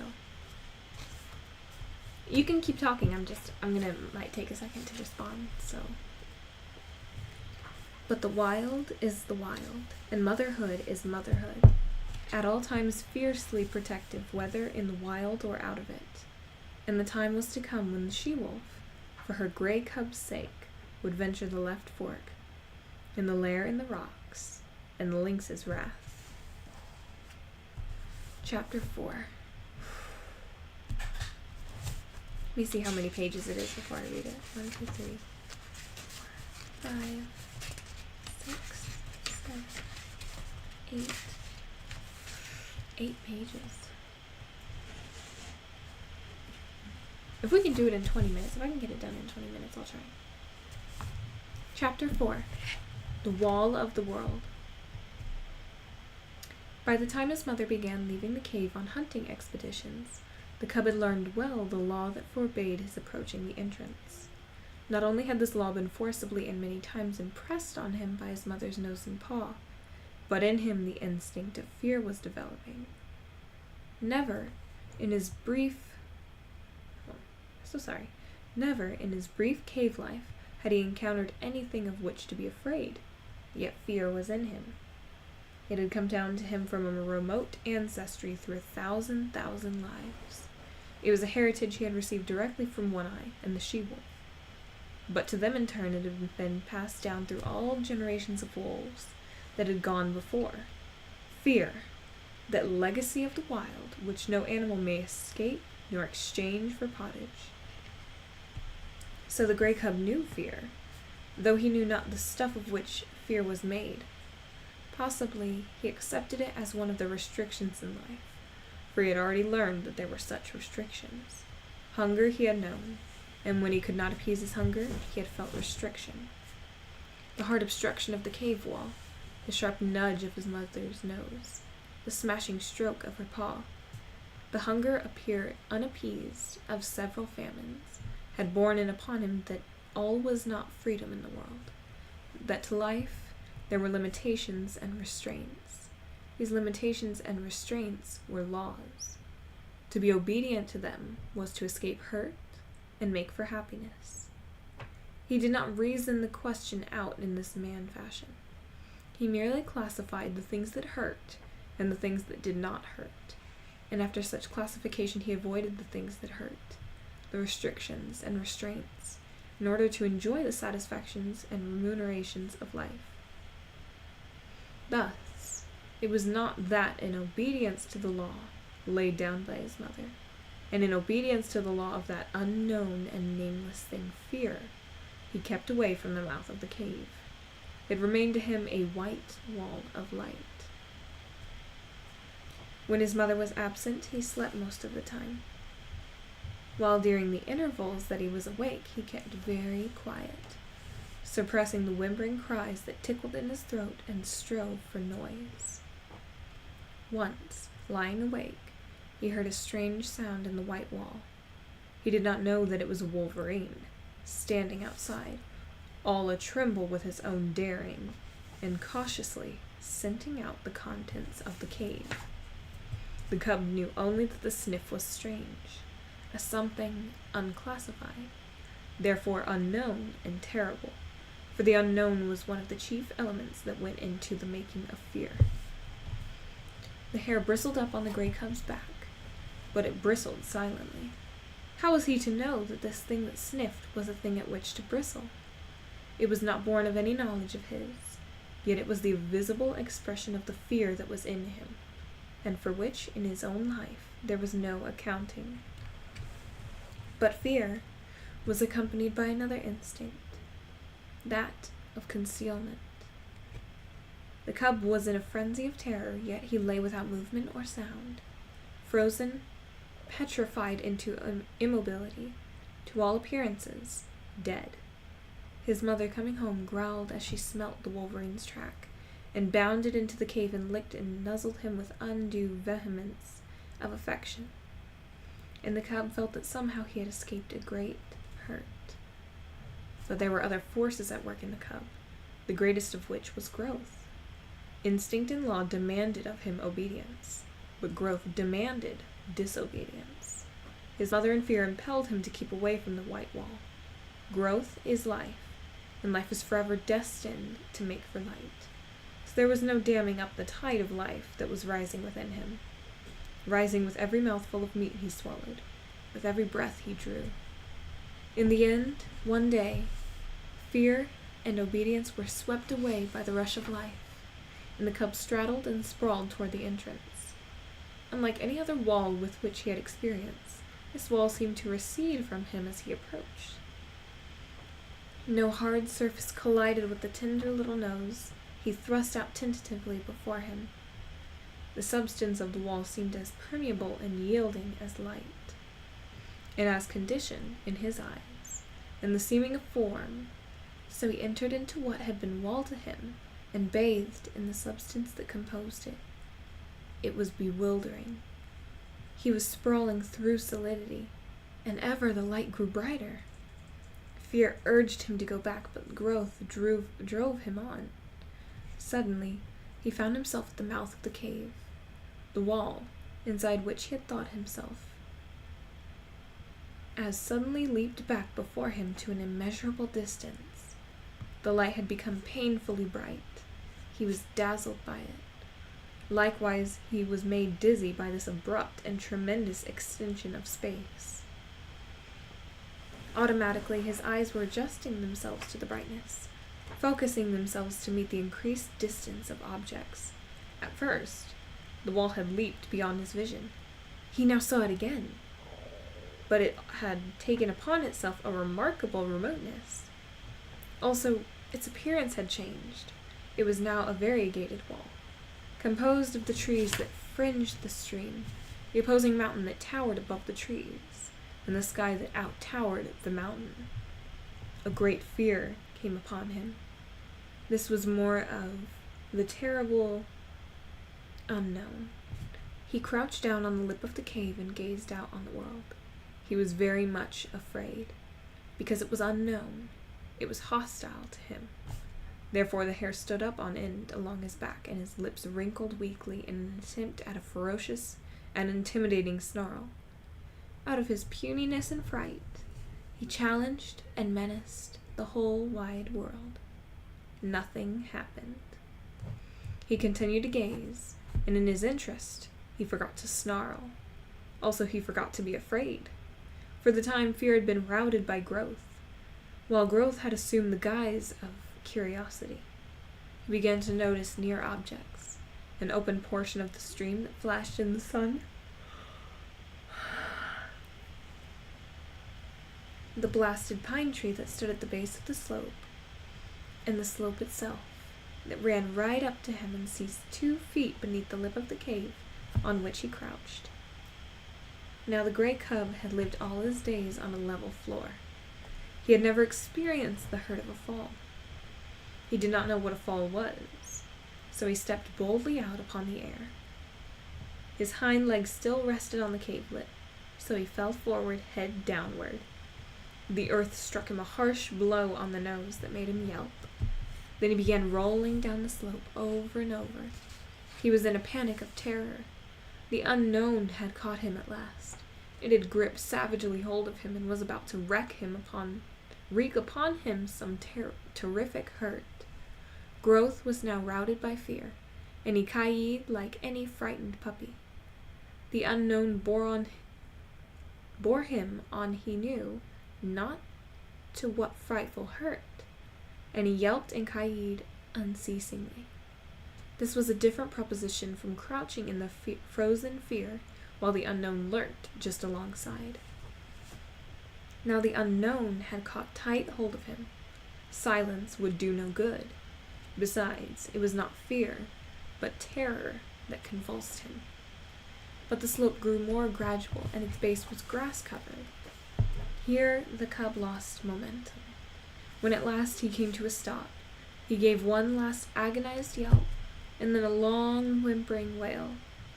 Also, and quite as a matter of course, as though in his life he had already made 1,000 toilets, he proceeded to lick away the dry clay that soiled him. After that, he sat up and gazed about him, as might the first man of the earth who landed upon Mars. The cub had broken through the wall of the world. The unknown had let go its hold on him, and here he was without hurt. But the first man on Mars would have experienced less unfamiliarity than did he. Without any antecedent knowledge, without any warning whatever that such existed, he found himself an explorer in a totally new world. Now that the terrible unknown had let go of him, he forgot that the unknown had any terrors. He was aware only of curiosity and all the things about him. He inspected the grass beneath him, the mossberry plant just beyond, and the dead trunk of the blasted pine that stood on the edge of an open space among the trees. A squirrel, running around the base of the trunk, came full upon him and gave him a great fright. He cowered down and snarled. But the squirrel was as badly scared. It ran up the tree, and from a point of safety chattered back savagely. This helped the cub's courage, and though the woodpecker he next encountered gave him a start, he proceeded confidently on his way. Such was his confidence that when a moose bird impudently hopped up to him, he reached out at it with a playful paw. The result was a sharp peck on the end of his nose that made him cower down and ki-yi. The noise he made was too much for the moose bird, who sought safety in flight. But the cub was learning. His misty little mind had already made an unconscious classification. There were live things and things not alive. Also, he must watch out for the live things. The things not alive remained always in one place, but the live things moved about, and there was no telling what they might do. The thing to expect of them was the unexpected. For this he must be prepared. He traveled very clumsily. He ran into sticks and things. A twig that he thought a long way off would the next instant hit him on the nose or rake along his ribs. There were inequalities of surface. Sometimes he overstepped and stubbed his nose. Quite as often he understepped and stubbed his feet. Then there were pebbles and stones that turned under him when he trod upon them. And from them he came to know that the things not alive were not all in the same state of stable equilibrium as was his cave. Also, that small things not alive were more liable than large things to fall down or turn over. But with every mishap, he was learning. The longer he walked, the better he walked. He was adjusting himself. He was learning to calculate his own muscular movements, to know his physical limitations, to measure distances between objects, and between objects and himself.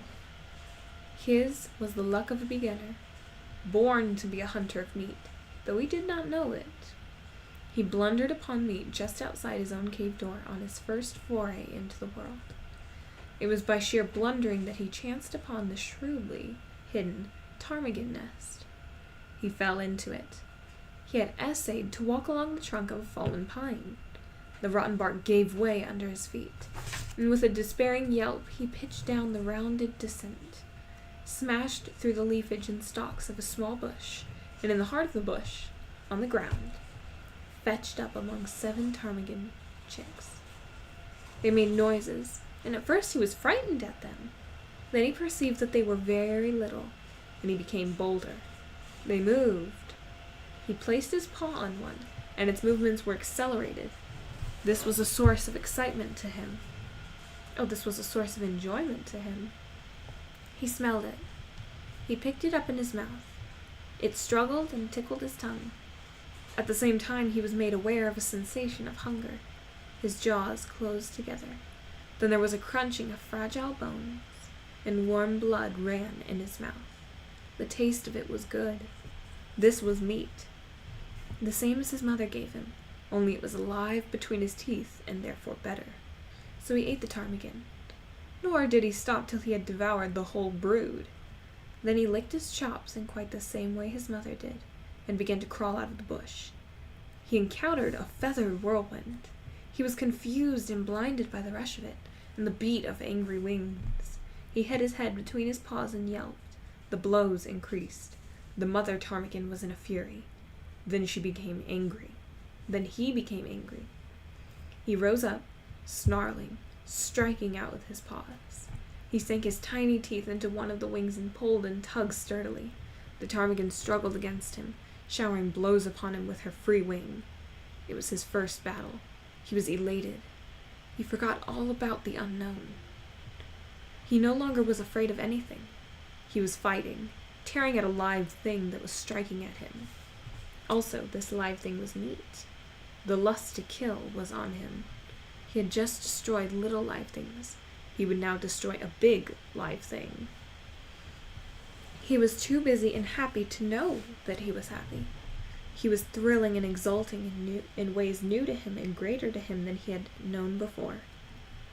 He held onto the wing and growled between his tight-clenched teeth. The ptarmigan dragged him out of the bush. When she turned and tried to drag him back into the bush's shelter, he pulled her away from it and on into the open. And all the time she was making outcry and striking with her wing while feathers were flying like a snowfall. The pitch to which he was aroused was tremendous. All the fighting blood of his breed was up in him and surging through him. This was living, though he did not know it. He was realizing his own meaning in the world. He was doing that for which he was made, killing meat and battling to kill it. He was justifying his existence than which life can do no greater. For life achieves its summit when it does the uttermost in which it was equipped to do. After a time, the ptarmigan ceased her struggling. He still held her by the wing, and they lay on the ground and looked at each other. He tried to growl threateningly, ferociously. She pecked on his nose, which by now, what of previous adventures, was sore. He winced, but held on.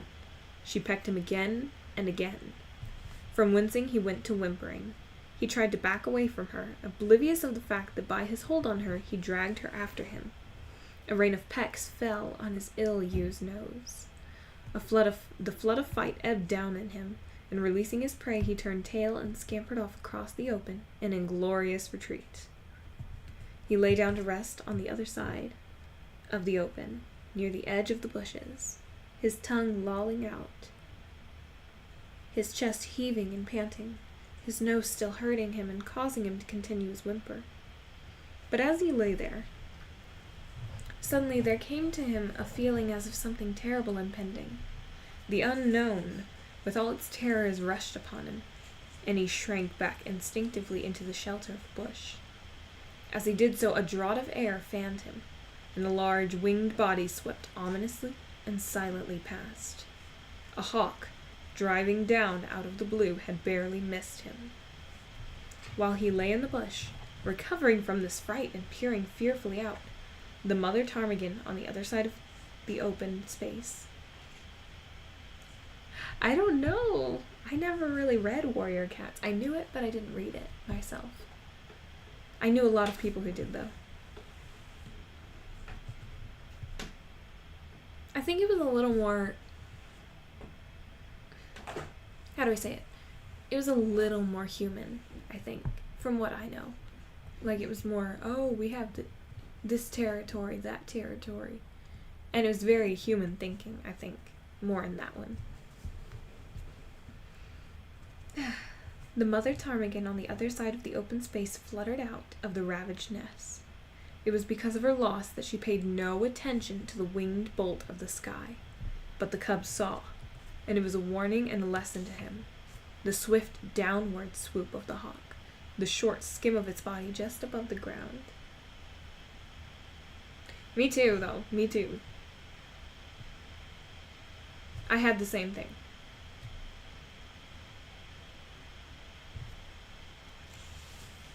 The short skim of its body just above the ground, the strike of its talons in the body of the ptarmigan's squawk of agony and fright, and the hawk's rush upward into the blue, carrying the ptarmigan away with it.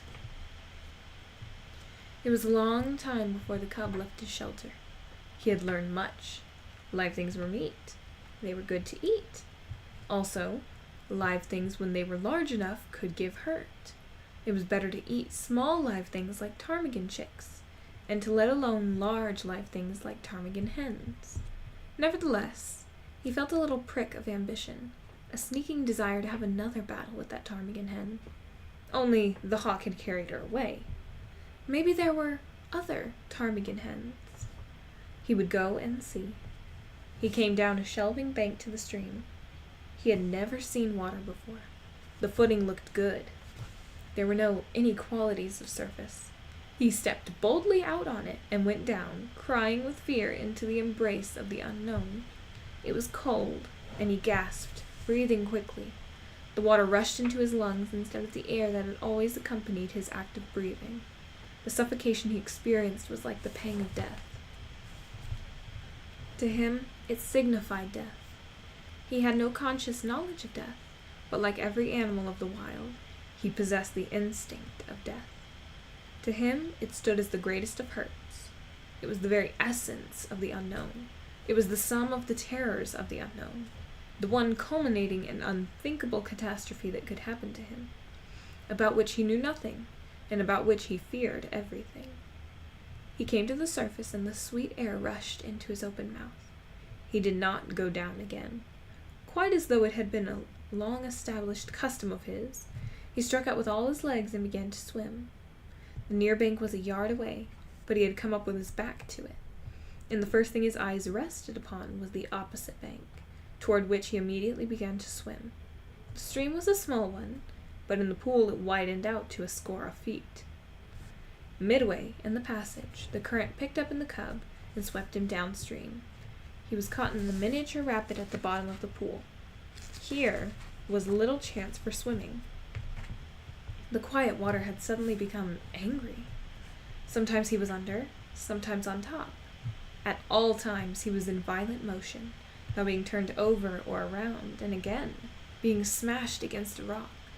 And with every rock he struck, he yelped.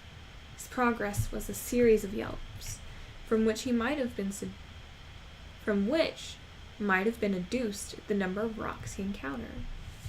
Below the rapid was a second pool, and here, captured by the eddy, he was gently borne to the bank, and as gently deposited on a bed of gravel. He crawled frantically clear of the water and lay down. He had learned some more about the world. Water was not alive, yet it moved. Also, it looked as solid as the earth, but was without any solidity at all. His conclusion was that things were not always what they appeared to be. The cub's fear of the unknown was an inherited distrust, and it had now been strengthened by experience. Thenceforth, in the nature of things, he would possess an abiding distrust of appearances. He would have to learn the reality of a thing before he could put his faith in it. One other adventure was destined for him that day. He had recollected that there was such a thing in the world as his mother, and then there came to him a feeling that he wanted her more than all the rest of the things in the world. Not only was his body tired with the adventures it had undergone, but his little brain was equally tired. In all the days he had lived, it had not worked so hard as on this one day. Furthermore, he was sleepy, so he started out to look for the cave and his mother, feeling at the same time an overwhelming rush of loneliness and helplessness. He was sprawling along between some bushes when he heard a sharp, intimidating cry. There was a flash of yellow before his eyes. He saw a weasel leaping swiftly away from him. It was a small live thing, and he had no fear. Then,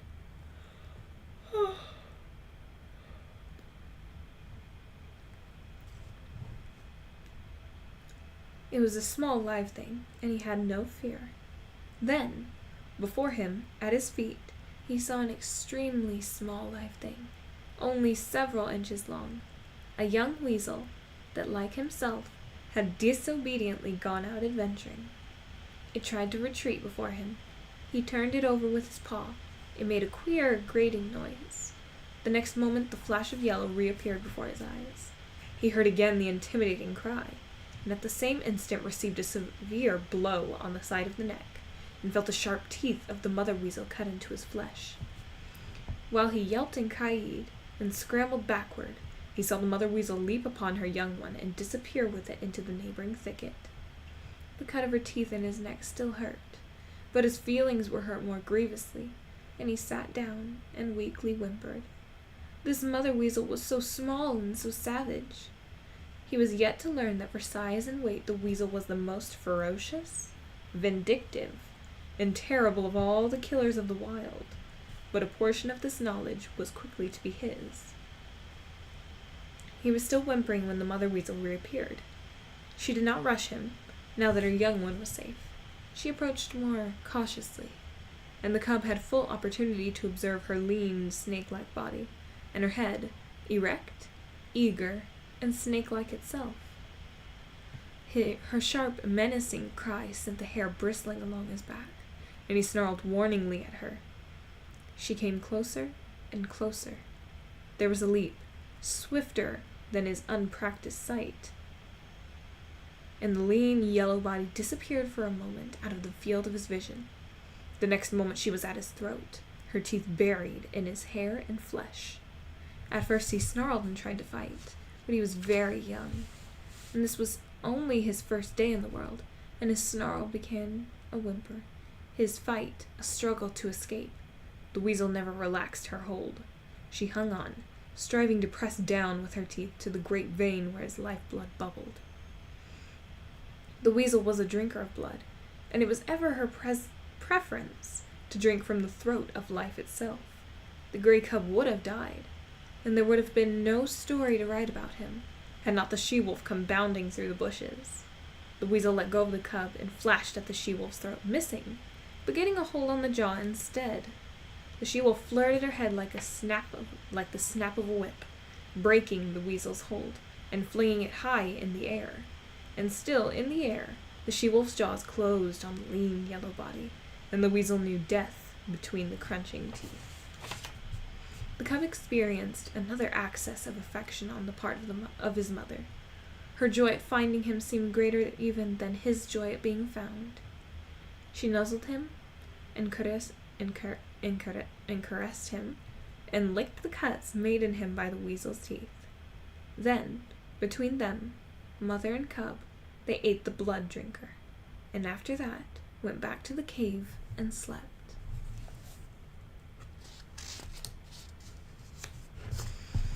Chapter 5 is for next time. Ooh.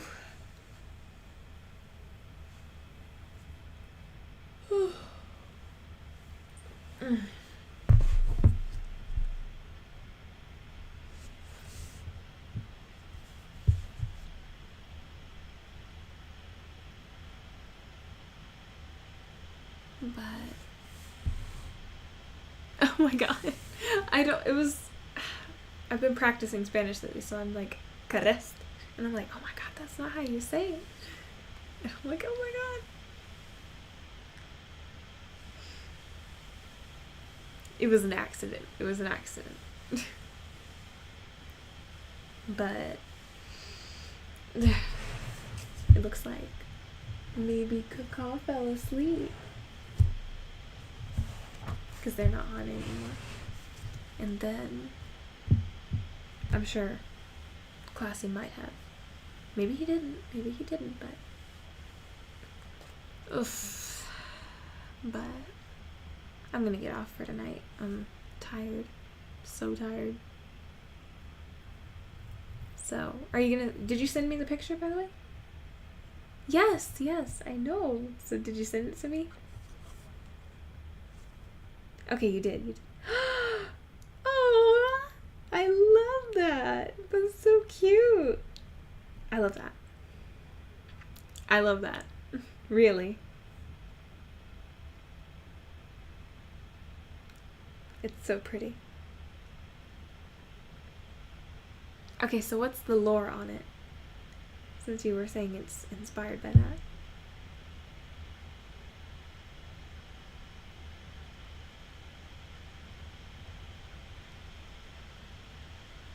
Oh, okay. That's cool.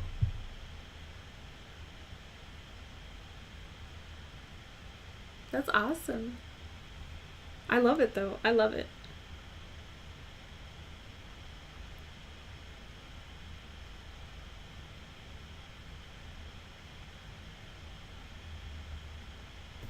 It's so pretty though. I love it. Oh, that's so neat.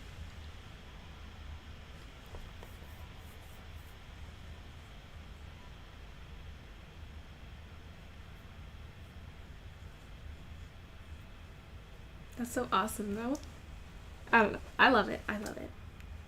I think it looks great.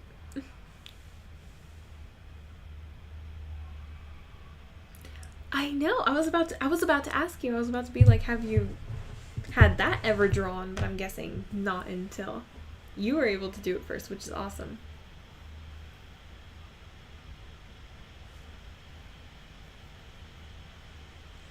Oh my gosh, the crazy curls.